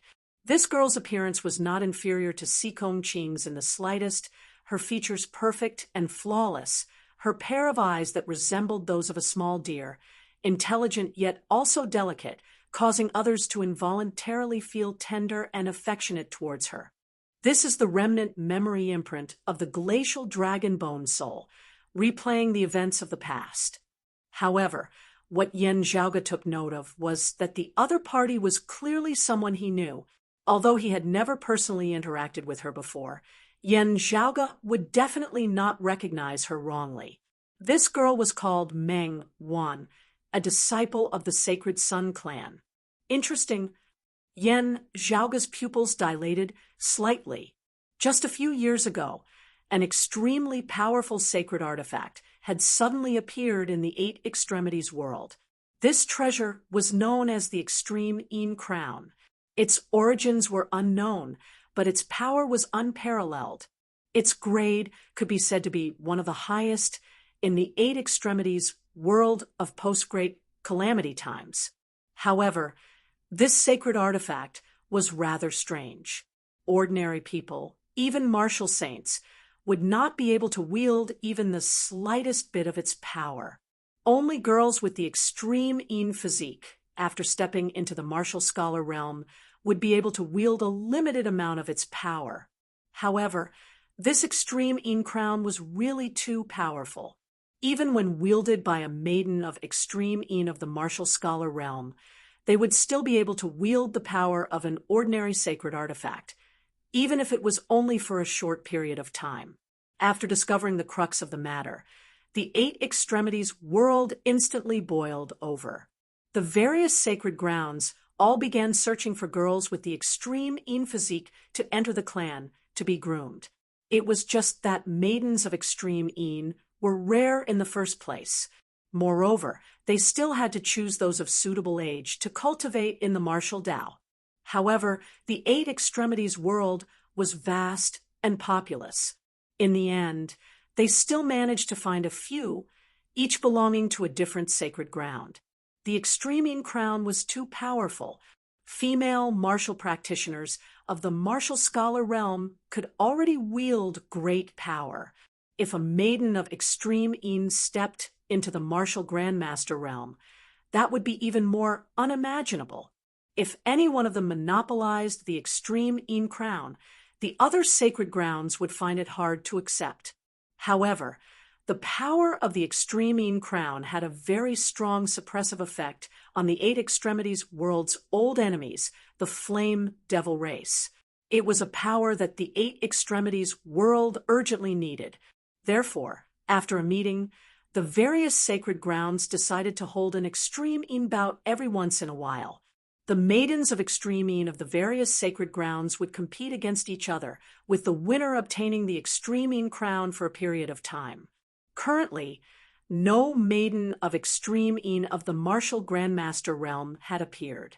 Therefore, the Extreme Yin bout was accepted by the various sacred grounds and could be carried out peacefully. The various sacred grounds also put in a lot of effort to groom their own maidens of Extreme Yin. Meng Wan was the Sacred Sun clan's maiden of Extreme Yin. The environment of this icy cold pond, to her Extreme Yin physique, was actually not a bad treasure ground. However, looking at the scenes in the memory imprint of the glacial dragon bone soul, Meng Wan did not seem to have entered this icy cold pond to cultivate, also not discovering the peaceful slumber of the glacial dragon bone soul. From the looks of it, her situation was a little strange. Not long after, within the icy pond of the dragon's head, another person suddenly descended. Looking over, Yen Zhaoge could not help but sigh at how coincidental it was. The newcomer was still someone he knew. Chapter 38, from Yen Zhaoge's perspective. As soon as Meng Wan had entered the water, the situation had clearly been a little off. She seemed to be showing signs of cultivation deviation. Sitting in the meditative position, her entire person surrounded by the icy cold water of the lake, rising and falling, her elegant face alternating between green and red. Her eyes were tightly shut, her brows knit, a look of pain vaguely appearing on her face. Yen Zhaoge thought. As expected, she did not enter the icy cold lake to cultivate. Instead, she originally had a problem, thus seeking this icy cold lake to help suppress it. Just at this time, Yi Jing also entered the icy cold lake, glancing at Meng Wan a little curiously. Stimulated by the icy cold lake, the flame patterns on his body glowed brightly, giving off an extremely high temperature. Opening her eyes, Meng Wan also looked at Yi Jing, a look of alarm and wariness appearing within her doe-like eyes. In her current state, she could only barely maintain it, in a fragile state of equilibrium, having lost the ability to protect herself. Yi Jing did not need to attack her. Just the slightest disturbance would be enough to consign her to eternal damnation. Seemingly sensing Meng Wan's current state, Yi Jing did not have any intention of attacking her. After thinking carefully for a moment, he slowly approached her. He gestured towards Meng Wan, indicating that he did not have any ill intentions, just wanting to lend her a hand. Yi Jing's palms were extended horizontally, his palms fiery hot, the heat seemingly able to be felt even within the icy cold lake.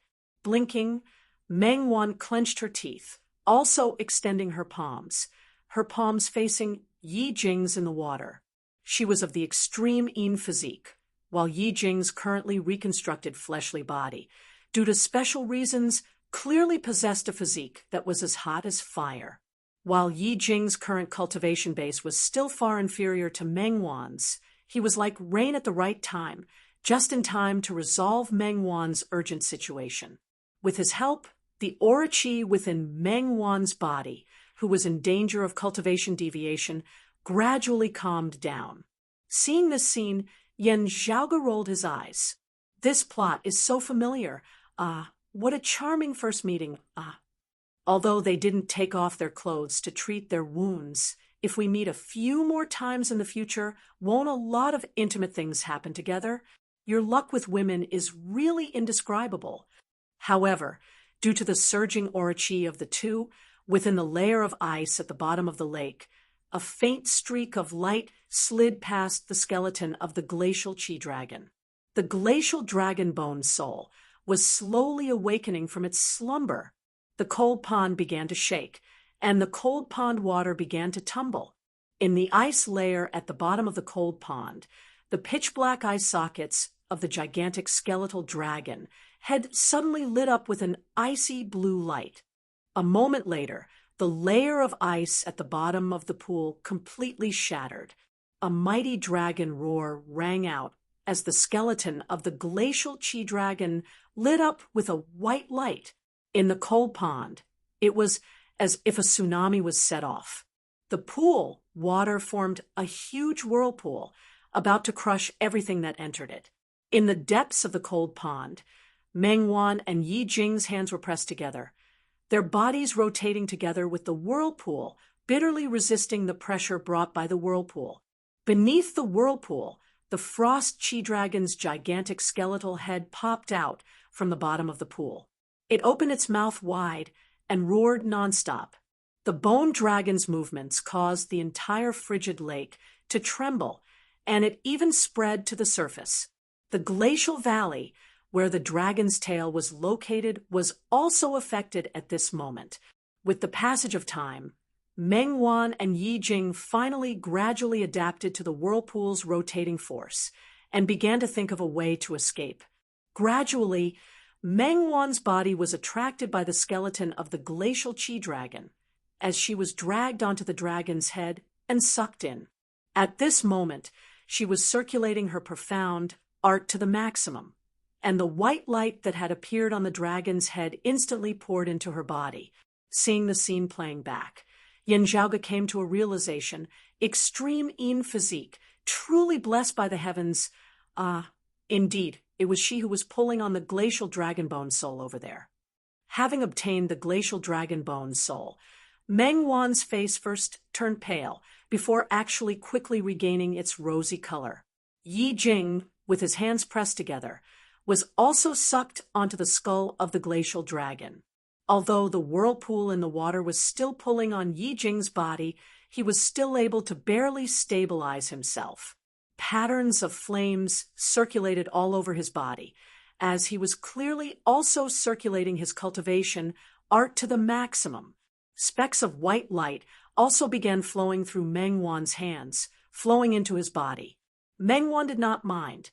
Although she was born with the innate advantage of the extreme yin physique, it would still be difficult for her to obtain the glacial dragon bone soul by herself. But just at this moment, the massive body of the glacial chi-dragon suddenly stiffened slightly. A white light appeared on the dragon's bones, penetrating through its entire spine and extending to its head. Then, as that white light trembled, it began to grow weaker and weaker. Yin Zhaoge knew full well that this was because he and Ahu had arrived and begun extracting the glacial dragon bone soul from the dragon's tail. Affected by this, the dragon's head had also been affected. The whirlpool within the icy cold pond, after a slight pause, suddenly exploded.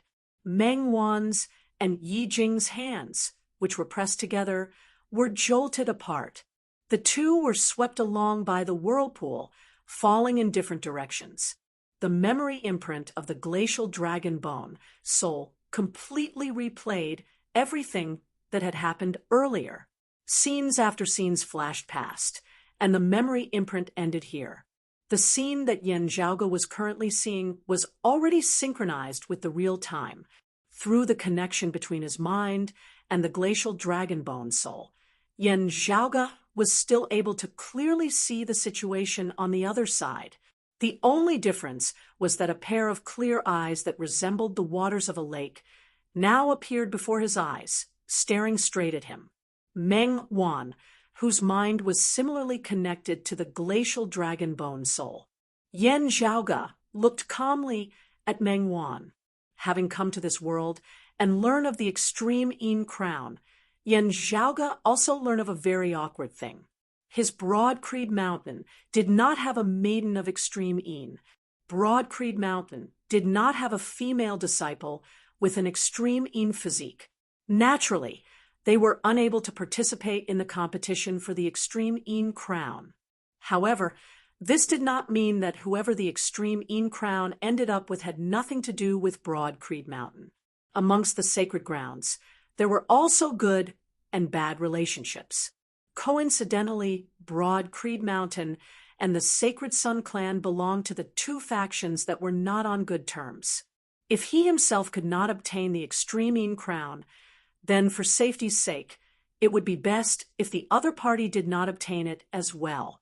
Therefore, although there was no personal enmity between him and Meng Wan, when this matter involved a higher-level struggle, Yen Zhaoge naturally would not take it lightly.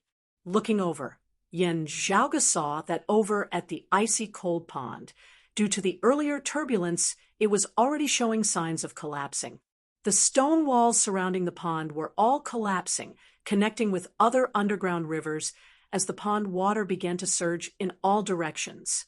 Yi Jing was swept along by the pond water, looking like he was about to be swept into one of the underground rivers. Seeing that he might be in danger, Meng Wan's delicate brows knit together.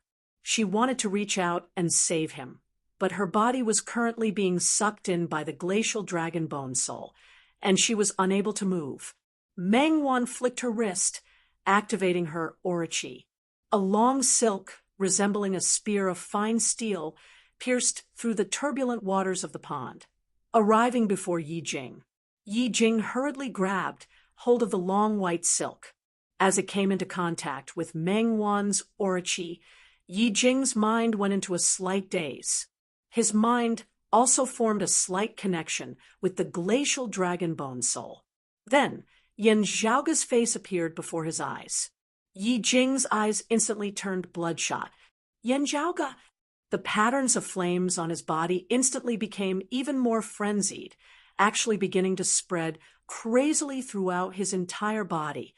Seeing that the icy cold pond was about to completely collapse, with Yen Zhaoge fighting over it on the other side, and Yi Jing's unstable condition, Meng Wan could not help but sigh to herself.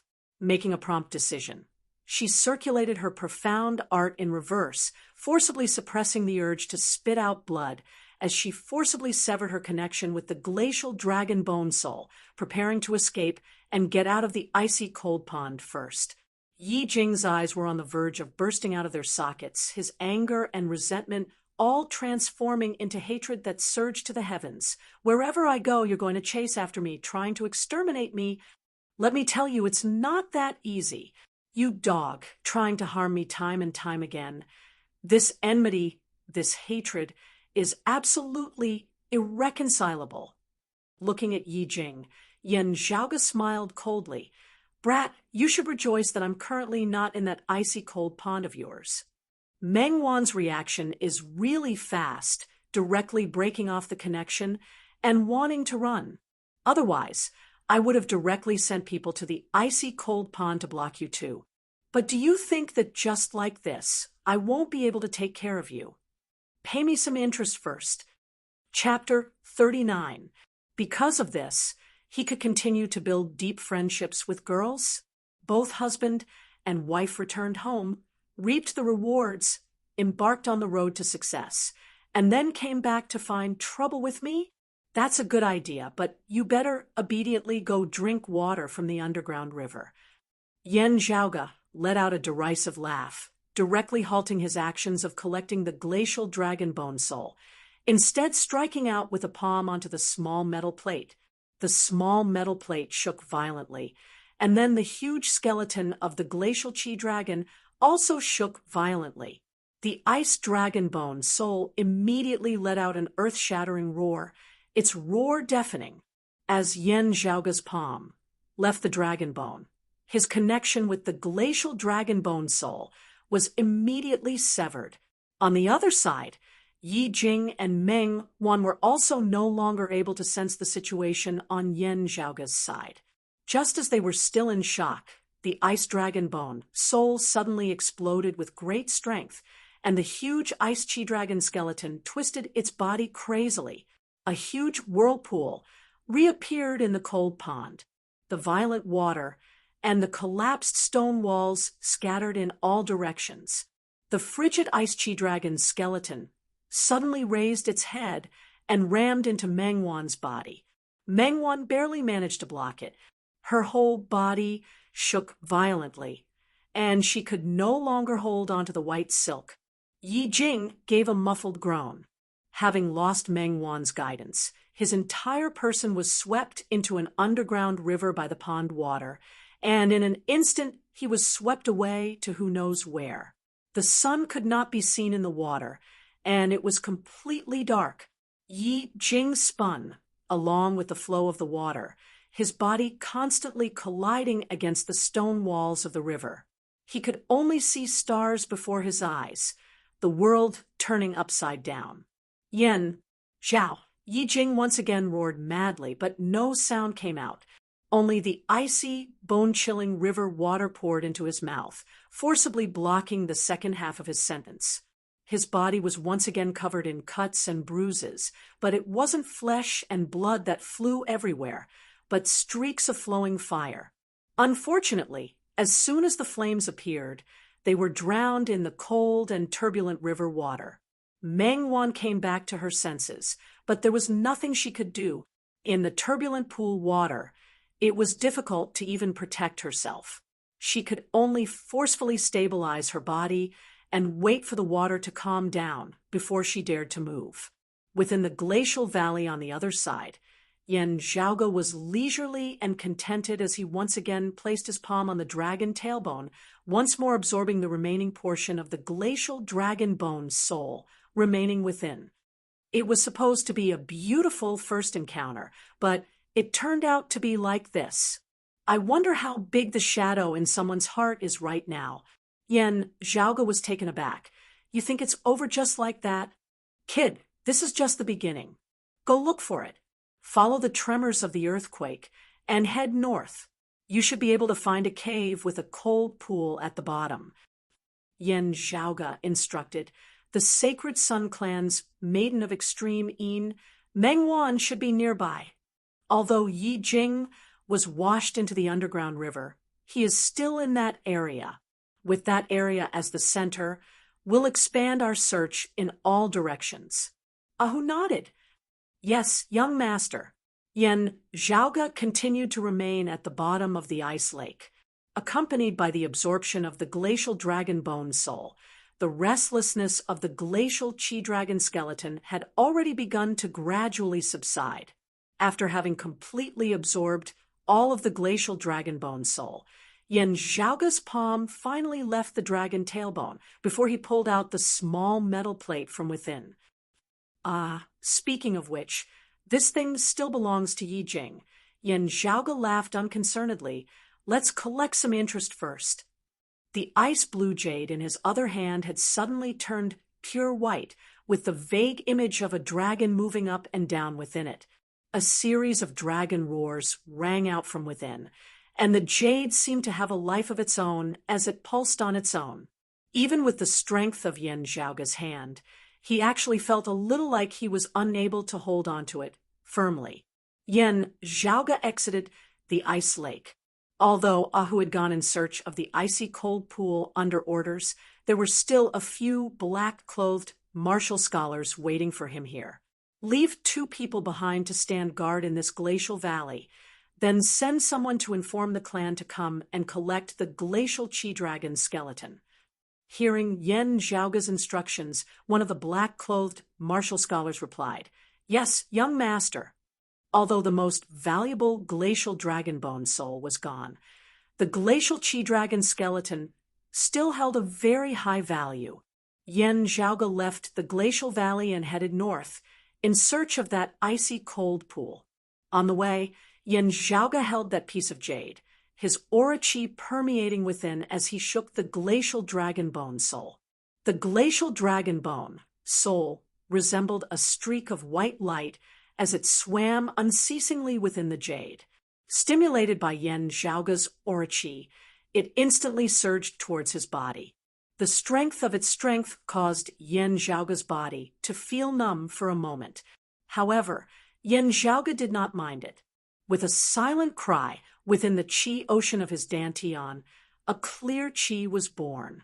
It was Broad Creed Mountain's direct lineage, clear qi profound art.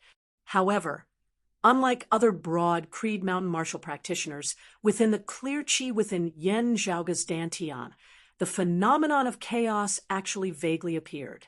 This was the true martial foundation that Yen Zhaoge had obtained from cultivating in the supreme martial art of pre-great calamity times, the peerless heavenly scripture of the divine palace. All things return to the infinity of chaos. And from the infinity of chaos, all things could be born, stimulated by the cold qi of the glacial dragon bone soul. This mass of chaos immediately transformed into an extremely hot qi, merging with the cold qi before returning to chaos once more. And during this process, the aura qi circulating around Yen Zhaoge's body grew more and more vigorous and domineering. Within the various major acupoints of his body, an ice-blue fog vaguely coiled about, manifesting the image of an ice dragon. Within each of those acupoints, an ice dragon coiled about. The numerous dragons roared together, the scales on their entire bodies pulsing as they manifested their surging strength. After cultivating for 36 major cycles, Yen Zhaoge temporarily stopped his cultivation, keeping the glacial dragon essence jade well, before taking out that small metal plate once more. He saw that the patterns on the metal plate were already no longer damaged, as the contents of the ancient characters could be discerned. Myriad stars congregate, dragons enter the sea, desolate ancient cold abyss, reverse scale shocks moon. This glacial chi dragon whose bones are buried here is indeed related to that glacial dragon martial saint. And that glacial dragon martial saint seems to be related to some profundities of dragons entering the sea. Are these words a hint, a message, or a warning? Yen Zhaoge smiled, shaking his head. Interesting.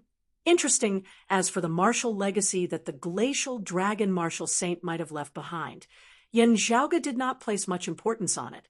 However, the whereabouts of this sacred artifact from that year were unknown.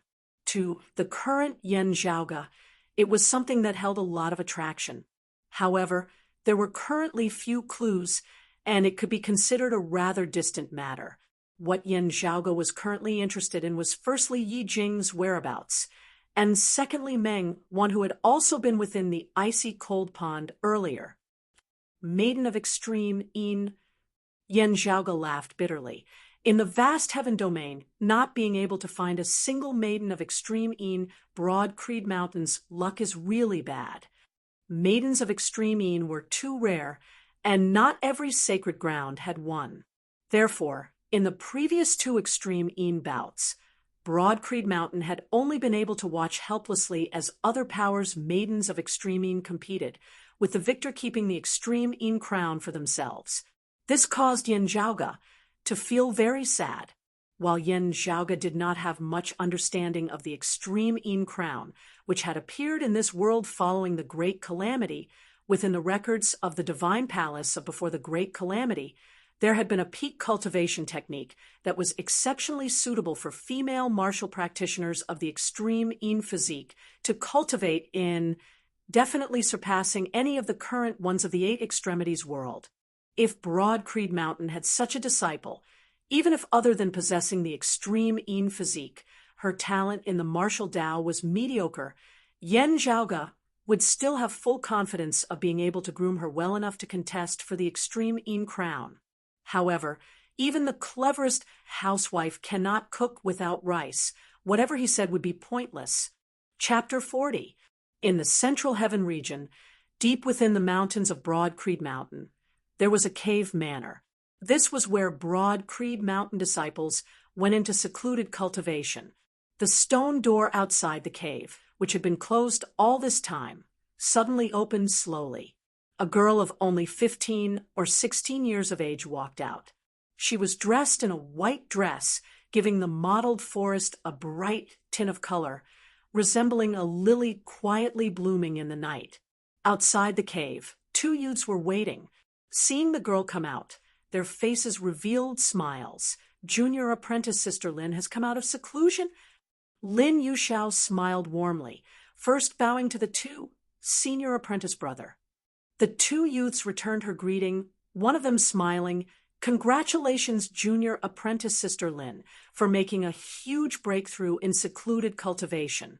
If you complete a few more missions, you should be able to wear a blue robe. According to Broad Creed Mountain's rules, ordinary young disciples were all dressed in white. Yi Jing, Lan Wenyan, and the others, as well as Lin Yushao's group of 3, were all like this: those with outstanding talent, cultivation reaching a certain realm, and having gone through enough trials and training, wearing a blue robe over their white robes, were usually referred to as elite disciples. They were the focus of the clan's nurturing, such as Sikong Qing. Above them was Yen Zhaoga, who wore a blue robe over his white robe, his robe edged with black. He was known as a core, direct disciple, but his status was different. His authority and treatment were the highest, and he was also the rarest. Lin Yushao smiled. My cultivation time is short, my foundation is not stable, and I also lack experience in adventuring outside. I'm still a long way from becoming a blue-robed disciple. In the future, if I have the chance to go out adventuring with my two senior apprentice brothers, please give me some pointers. The two youths looked at each other, both smiling, thinking, with senior apprentice brother, Yen, that tree to shelter you from the wind and rain, what mission can you not pass? However, the other party was humble and obedient, not taking advantage of Yen Zhaoga to intimidate him. This naturally made the two happy, laughing together. With senior apprentice brother, Yen leading you, what need is there for us? On the contrary, if we can go adventuring together with senior apprentice brother, Yen, it will be a huge opportunity for us. At that time, I hope junior apprentice Sister Lin can mention our names in front of senior apprentice brother Yen. Lin Yushao smiled. Senior apprentice brother Yan's experience is much higher than ours. He naturally has his own ideas. But personally speaking, I hope to travel with you two senior brothers. The two opposite them both smiled. Everyone knew that the true decision-maker would still be Yen Zhaoga. Still, Lin Yushao's stance was already sufficient for them. Lin Yushao asked, Senior apprentice brothers, do you know if senior apprentice brother Yen is currently at the clan? A Broad Creed Mountain disciple shook his head. A while ago, senior apprentice brother Yen led a group of fellow disciples to the Sealing Dragon Abyss in the East Heaven region's Eastern Tang Kingdom. Afterwards, he stayed there and has yet to return to the mountain. East Heaven Continent, Eastern Tang Kingdom. Lin Yushao was silent for a moment, her eyes drifting for a moment, but she quickly recovered. That Broad Creed Mountain disciple glanced at her, hesitating slightly before continuing. Junior apprentice brother Yi Jing also went along. I heard that he seems to have gone missing. Lin Yushao's eyes flickered, and her body stiffened. She heard the man continue. However, it's just a missing person. It's still uncertain whether he's dead or alive. The other person looked at Lin Yushao and suddenly said in a low voice, Senior apprentice Sister Sikong also went along. There are rumors that after leaving the Sealing Dragon Abyss this time, her attitude towards senior apprentice brother Yen seemed to have changed somewhat. Lin Yushao was silent for a moment, then her expression gradually returned to normal. She softly said, I hope that Yi, junior apprentice brother, is blessed by the heavens.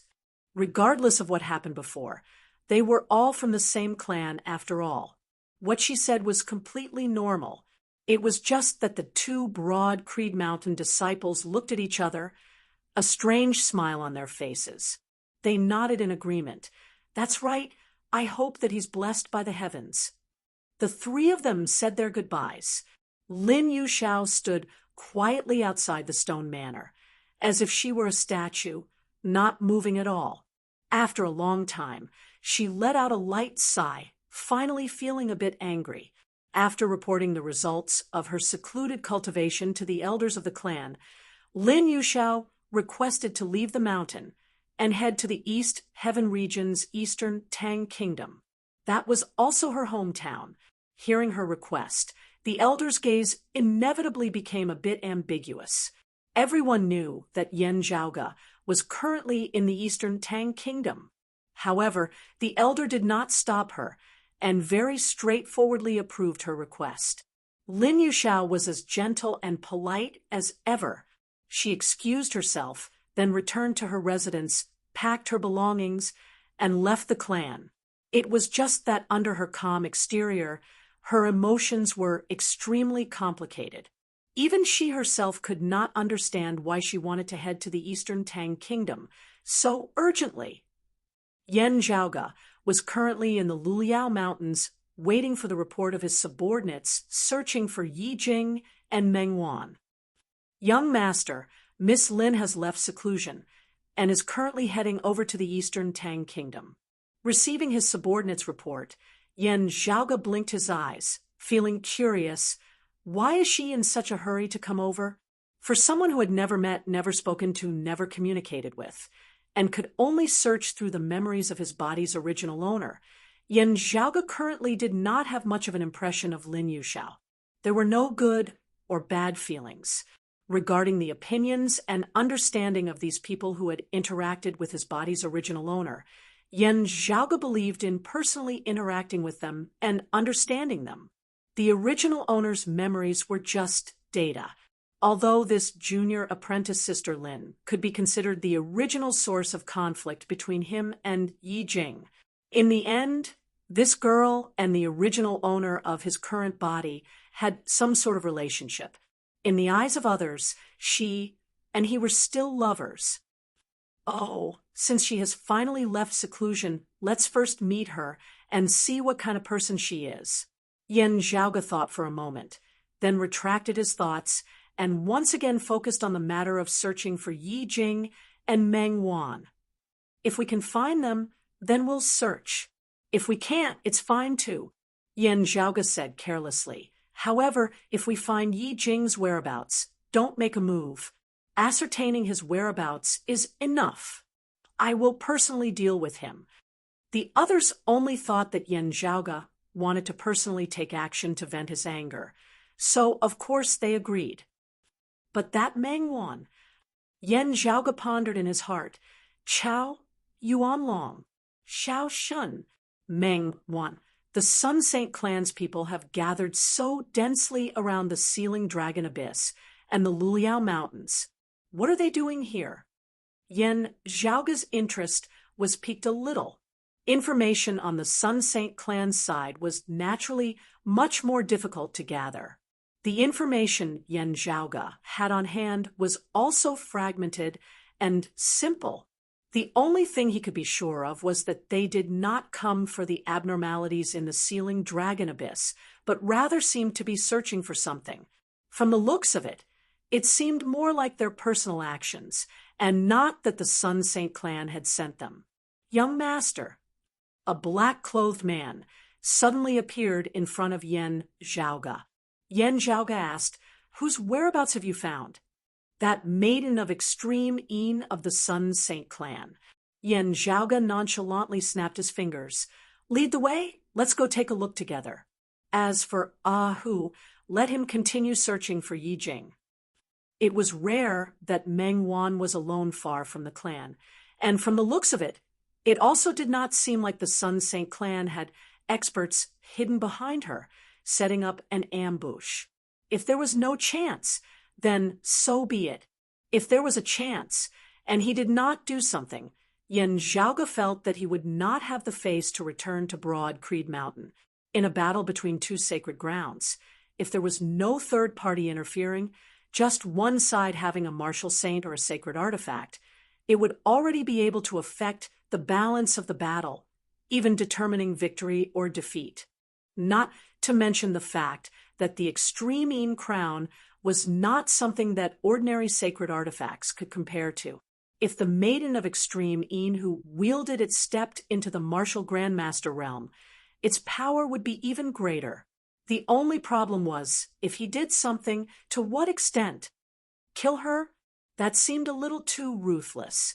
And if the news leaked, the entire Sun Saint clan would go berserk, and the result would immediately be an all-out war between the two sacred grounds. Previously in the icy cold pond, Mengwan had already suffered some injuries. Would these injuries ensure that she would be defeated in the next Extreme Een bout? Yen Zhaoge pondered as he sped through the mountains. Young master. At this time, another subordinate came to report there are other Sun Saint clan disciples moving around nearby.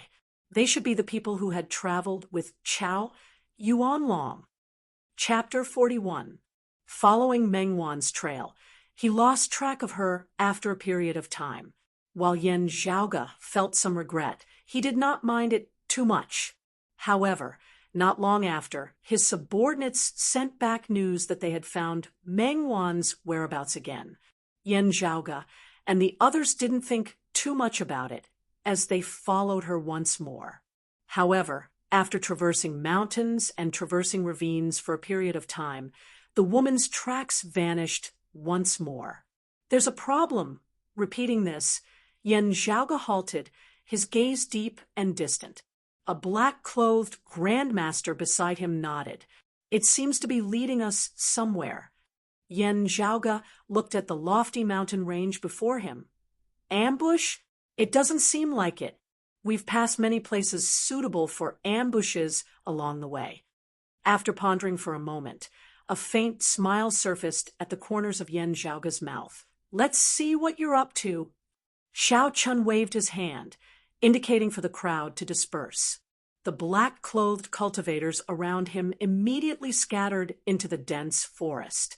Yen Zhaoge continued traversing through the forest.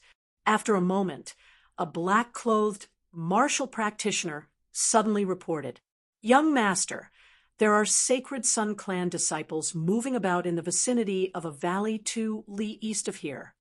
As Yen Zhaoge looked at the other party, that black-clothed martial practitioner nodded. They are all young disciples of the body refinement stage, people who accompanied Chao Yuanlong into the sealing dragon abyss back then. Let's go take a look. Yen Zhaoge headed east. Everyone concealed their tracks and silently arrived near the valley. They climbed up a mountain ridge and looked into the valley. In the valley, there were already two groups of people facing off against each other. On one side, there were three people, all dressed in white with a sun diagram embroidered on their sleeves. They were precisely disciples of the Sacred Sun Clan. The three of them spread out in a fan shape, vaguely forming an encirclement, their gazes all focused on one person. The one confronting them was a young girl, white robes, black saber, black hair like a waterfall. Crouching beside the young girl was a small black dog, currently staring warily at the three Sacred Sun Clan disciples surrounding its owner. Yen Zhaoge's gaze fell on the saber in that girl's hands. The blade was as black as ink. Under the sunlight, it did not reflect any light at all, as if it was not made of metal, but black charcoal. However, even from a great distance away, Yen Zhaoge could still feel the sharpness emanating from that jet-black saber, causing a chill to run through one's entire body. The girl's hand steadily held the long sword, not moving in the slightest. Although he was dressed in white, different from the usual attire of the Sacred Sun Clan disciples. However, just looking at the way she raised her saber, Yen Zhaoge's eyelids twitched. West-tilting heaven-incinerating saber. The west-tilting heaven-incinerating saber, along with the heaven-striking palm and the sunset thousand illusory palms, was a direct lineage martial art of the Sacred Sun Clan of the Seven Great Sun Arts, a famed saber art that was publicly acknowledged throughout the world. This white-clothed girl was clearly also from the Sacred Sun Clan. Is someone being hunted for stealing martial arts? Or is it an internal strife? Yen Zhaoga's interest was aroused as he got his black-clothed martial practitioners to disperse, continuing to search for Meng Wan on one hand while standing guard on the outskirts of the valley on the other. Those 3 Sacred Sun Clan disciples were currently all focused on the white-clothed girl. One of the slightly older youths said, "Junior Sister Feng, we are just helping senior brother Xiao. Please don't blame us for offending you." The white-clothed girl smiled and said, "There's no point in talking too much. In the end, we still have to fight to see who's the real deal. I don't think you have any intention of making way for me." The girl's words flowed like a string of pearls. She spoke very quickly, but she was straightforward and efficient. Everyone could hear every word clearly. Although she was surrounded by powerful enemies, her expression did not change as she smiled and talked as though nothing had happened. Another younger Sacred Sun Clan disciple smiled and said, "We naturally won't make way for you, but there also doesn't seem to be a need to fight, right? Senior Sister Feng, it is true that you once stepped into the martial scholar realm, but that was in the past. Now that your old injuries have yet to heal, you have new ones as well. You are unable to circulate your aura chi, and your inner chi is also very weak. You don't even have half of your full strength left. Don't waste your energy struggling. Just obediently follow us back to see senior brother Xiao. Otherwise, if we fight and you get injured a little more, how can we bear to see that happen?" The spectating Yen Zhaoga smiled. Although they seemed to hold the absolute advantage, the west-tilting heaven-incinerating saber was ferocious and violent. If the girl went all out, the Sacred Sun Clan disciples would also be worried about being injured. Being able to use words to break down the opponent's fighting spirit was naturally the best. At the very least, the signal had already been sent. As time dragged on, the others of the Sacred Sun Clan would soon arrive. At that time, capturing the girl before them would be as easy as flipping a palm. From Yen Zhaoga's perspective, that girl was a rare beauty. While she was not as beautiful as Meng Wan or Si Kongqing, she was at least on the same level as Lin Yuxiao. She had an oval face, her features gentle and beautiful. Her ears were a little too big, being a little lacking in perfection. However, within her eyes, a heroic spirit that was rarely found in females could be seen. Unlike Meng Wan, Si Kongqing, and Lin Yuxiao, she was a beauty who was more and more enduring the more one looked at her. Observing her carefully, she also seemed not inferior to Meng Wan and Si Kongqing. It was just that Yen Zhaoga could see that other than the heroic spirit in this girl's eyes, there was also a killing intent that far surpassed the norm. That jet-black saber of hers had truly seen blood before. The girl laughed. "Then what are you still waiting for? Come up and capture me. Why the need to be tough on the outside but weak on the inside? 3 against 1. You still need to be so careful?" She looked smilingly at the Sacred Sun Clan disciple opposite her, a spearhead that looks like silver, good for looks but useless.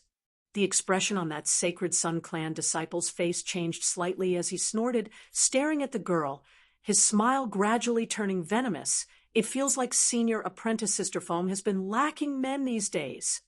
I wonder how you're going to solve this problem. Could it be that you're going to use that black dog by your feet? No wonder you've always been carrying it. However, being together with a dog is really too hard on you, senior apprentice sister.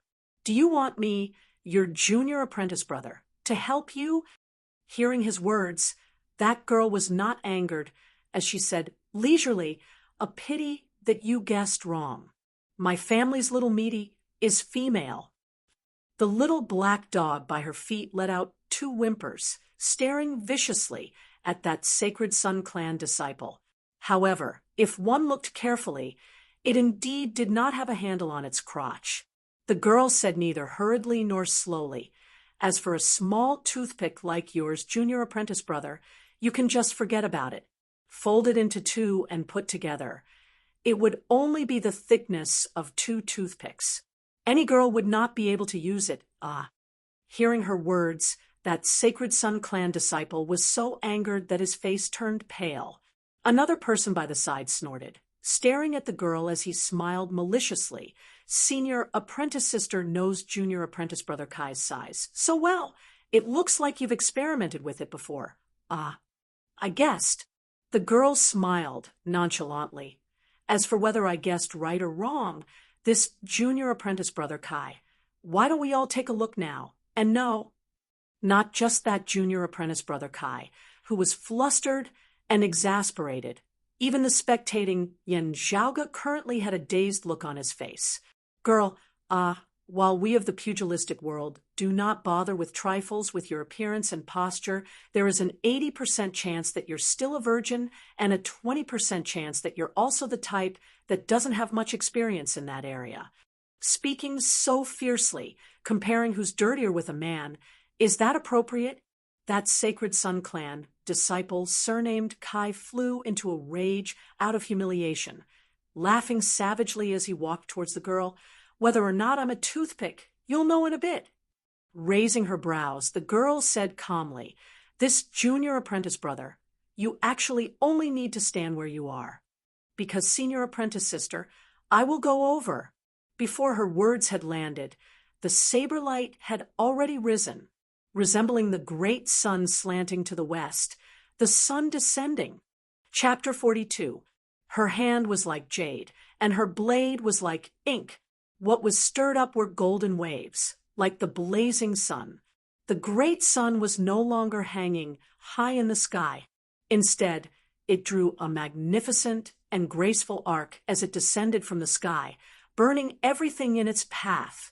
The saber wind was piercingly cold, and the 3 Sacred Sun Clan disciples all felt a sense of suffocation, all of them panic-stricken. Her cultivation has fallen, and she's seriously injured. She can't use the full power of this precious weapon. So how can her blade force be so fierce? On the mountain ridge, seeing this scene, Yen Zhaoge's eyes also lit up. Not bad. It would have been fine if they hadn't made a move.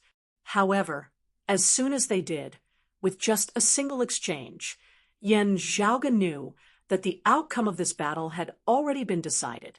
The girl was indeed heavily injured and couldn't use her original cultivation. Not to mention that the gang chi of a grandmaster martial artist could not be activated. Even the internal chi was extremely weak. Body refinement martial artists had 3 realms: corporeal body, meridian opening, and chi conducting. At most, she could only display the standard of the chi conducting initial stage. The 3 opponents she faced were all at the initial stage of the chi guiding realm. But even so, 1 against 3, victory would still belong to this girl. She was once a grandmaster, so her eyesight and experience far surpassed her 3 opponents. However, the fact that she was able to win so easily showed that her understanding and mastery of the martial arts she practiced was much stronger than her opponents. Just looking at this saber, Yen Zhaoge could say with certainty that if they were at the same cultivation level, even Xiao Xin might not be this girl's match. When did the Sacred Sun Clan produce such an outstanding disciple? Yen Zhaoge stroked his lower chin. From the looks of it, he should only be 17 or 18 years old. The 3 Sacred Sun Clan disciples also had an artifact. Right now, all of them were body refinement martial artists, but none of them could fully activate the power of their precious weapons. However, the girl's black saber was able to suppress her opponent's precious weapon. Wherever the blade pointed, the wind and clouds surged, thunder rumbled, and the sun tilted to the west. In the blink of an eye, the 3 Sacred Sun Clan disciples had all been defeated. The girl held the black saber in her hand and stood in front of them.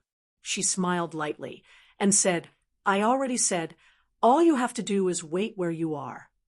That Sacred Sun Clan disciple, surnamed Kai, cried out in shock. You dare to touch us? Senior brother Xiao, and the sect will not let you off. Your grandmaster is dead, and now your master is also dead. No one can protect you anymore. The girl's body swayed, and the smile on her face disappeared. She stared at him and asked, "You said something happened to my master? Who did it?" Junior apprentice brother Kai snorted. "A while ago, there was a small-scale invasion by the Flame Devils on the Eastern Sea. Your master just happened to be on guard duty and was killed by the Flame Devils during the conflict. Do you understand now? Your backers are all gone. If you know what's good for you, you'd better surrender obediently. Otherwise, you'll suffer." The young girl took a deep breath, and her expression returned to normal. She looked at Junior Brother Kai, and the other two. "You don't understand. It's not my master who is protecting me. It's her who is protecting you." The three of them were stunned. Before they could react, the saber flashed. Junior Brother Kai's head flew into the sky, leaving the other two dumbfounded. The girl said calmly, "In the past 2 years, you and your fellow disciples have chased after me many times. I have defeated you, but I have left you alive more than once. I have often exposed my whereabouts, adding a lot of danger. When I fought with you, because I didn't go all out, I ended up adding unnecessary injuries to myself. You think I'm lenient? Ever since I escaped from the clan, I've roamed the world alone. Along the way, the number of people I've killed is even more than the three of you combined in your entire lives. But I've never killed anyone from my clan. Do you think I'm afraid of falling out with you? What a joke. From that day onwards, we've long since fallen out." Saying so, the girl slashed out again, killing another person. "I didn't kill you only because I didn't want to make things difficult for my master, who's still in the clan. Now that master is no longer here, I have no more reservations. This Sacred Sun clan, I'm rebelling."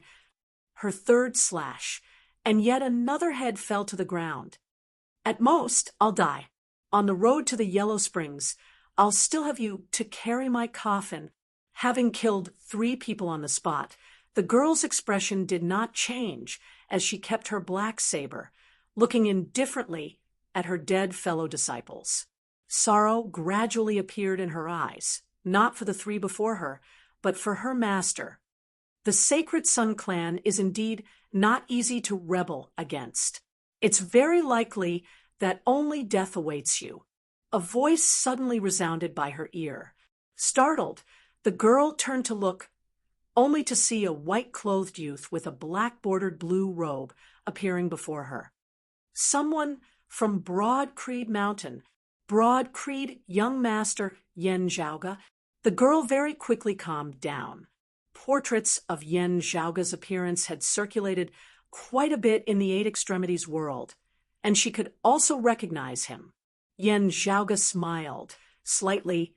"I don't know what rules you've broken of the Sacred Sun clan being hunted down, but if it was just some small scuffles between some younger generation disciples before this, what you'll be facing now will be the pursuit of true experts. Right, you know who I am. I still don't know how I should address you." The girl nodded, naturally and gracefully. "My surname is Feng Yunsheng." Yen Zhaoga tilted his head slightly, glancing at her. "Good name." As the saber light rises, the winds and clouds arise. Looking at Yen Zhaoga, Feng Yunsheng said straightforwardly, "I wonder what Senior Apprentice Brother Yan's intentions are. If you want to capture me and hand me over to the Sacred Sun clan, your cultivation is too high and I won't be able to escape. But I also won't allow myself to be captured without a fight, even if the result would only be seeking my own humiliation. If you don't capture me, I would rather seek refuge in Broad Creed Mountain. I wonder how much hope there is." Taking in a disciple who had betrayed the Sacred Sun clan was not a small matter. Even if Broad Creed Mountain and the Sacred Sun clan had always been at odds, they wouldn't do something like this, as it might cause the 2 sacred grounds to go to war. Feng Yunsheng also understood this principle. "I'll boast shamelessly. After recuperating from my injuries, in the path of the martial Tao, I can also be considered a seedling with potential worthy of grooming. At the very least, I won't be inferior to Xiao Shun and Chao Yuanlong. I can provide some information on the Sacred Sun clan, but not much, especially their martial legacies. I'm afraid I cannot provide them. While my master has already passed away, I believe that she wouldn't wish for me to do such a thing. However, the information that I can provide also has some value. Feng Yunxing's mouth was fast, but her words were clear and logical. I know that the chips I have on hand are limited, and also don't dare to hold too much hope. If senior apprentice brother Yen doesn't capture me, and Broad Creed Mountain also has no interest in me, can you pretend that you have never seen me and let me leave? Yen Zhaoge listened rather interestedly to her words, chuckling, "Interesting. Since you've come straight to the point, I won't beat around the bush. You yourself also said that your chips are limited. Therefore, if you want our clan to take you in and help you resist the pressure of the Sacred Sun clan, the possibility of that is limited. At the very least, if our clan disregards everything to keep someone here, Feng Yunxing doesn't have the weight to do so." Yen Zhaoge smiled as he glanced at Feng Yunxing. "However, if it's Feng Muge, the situation might be different.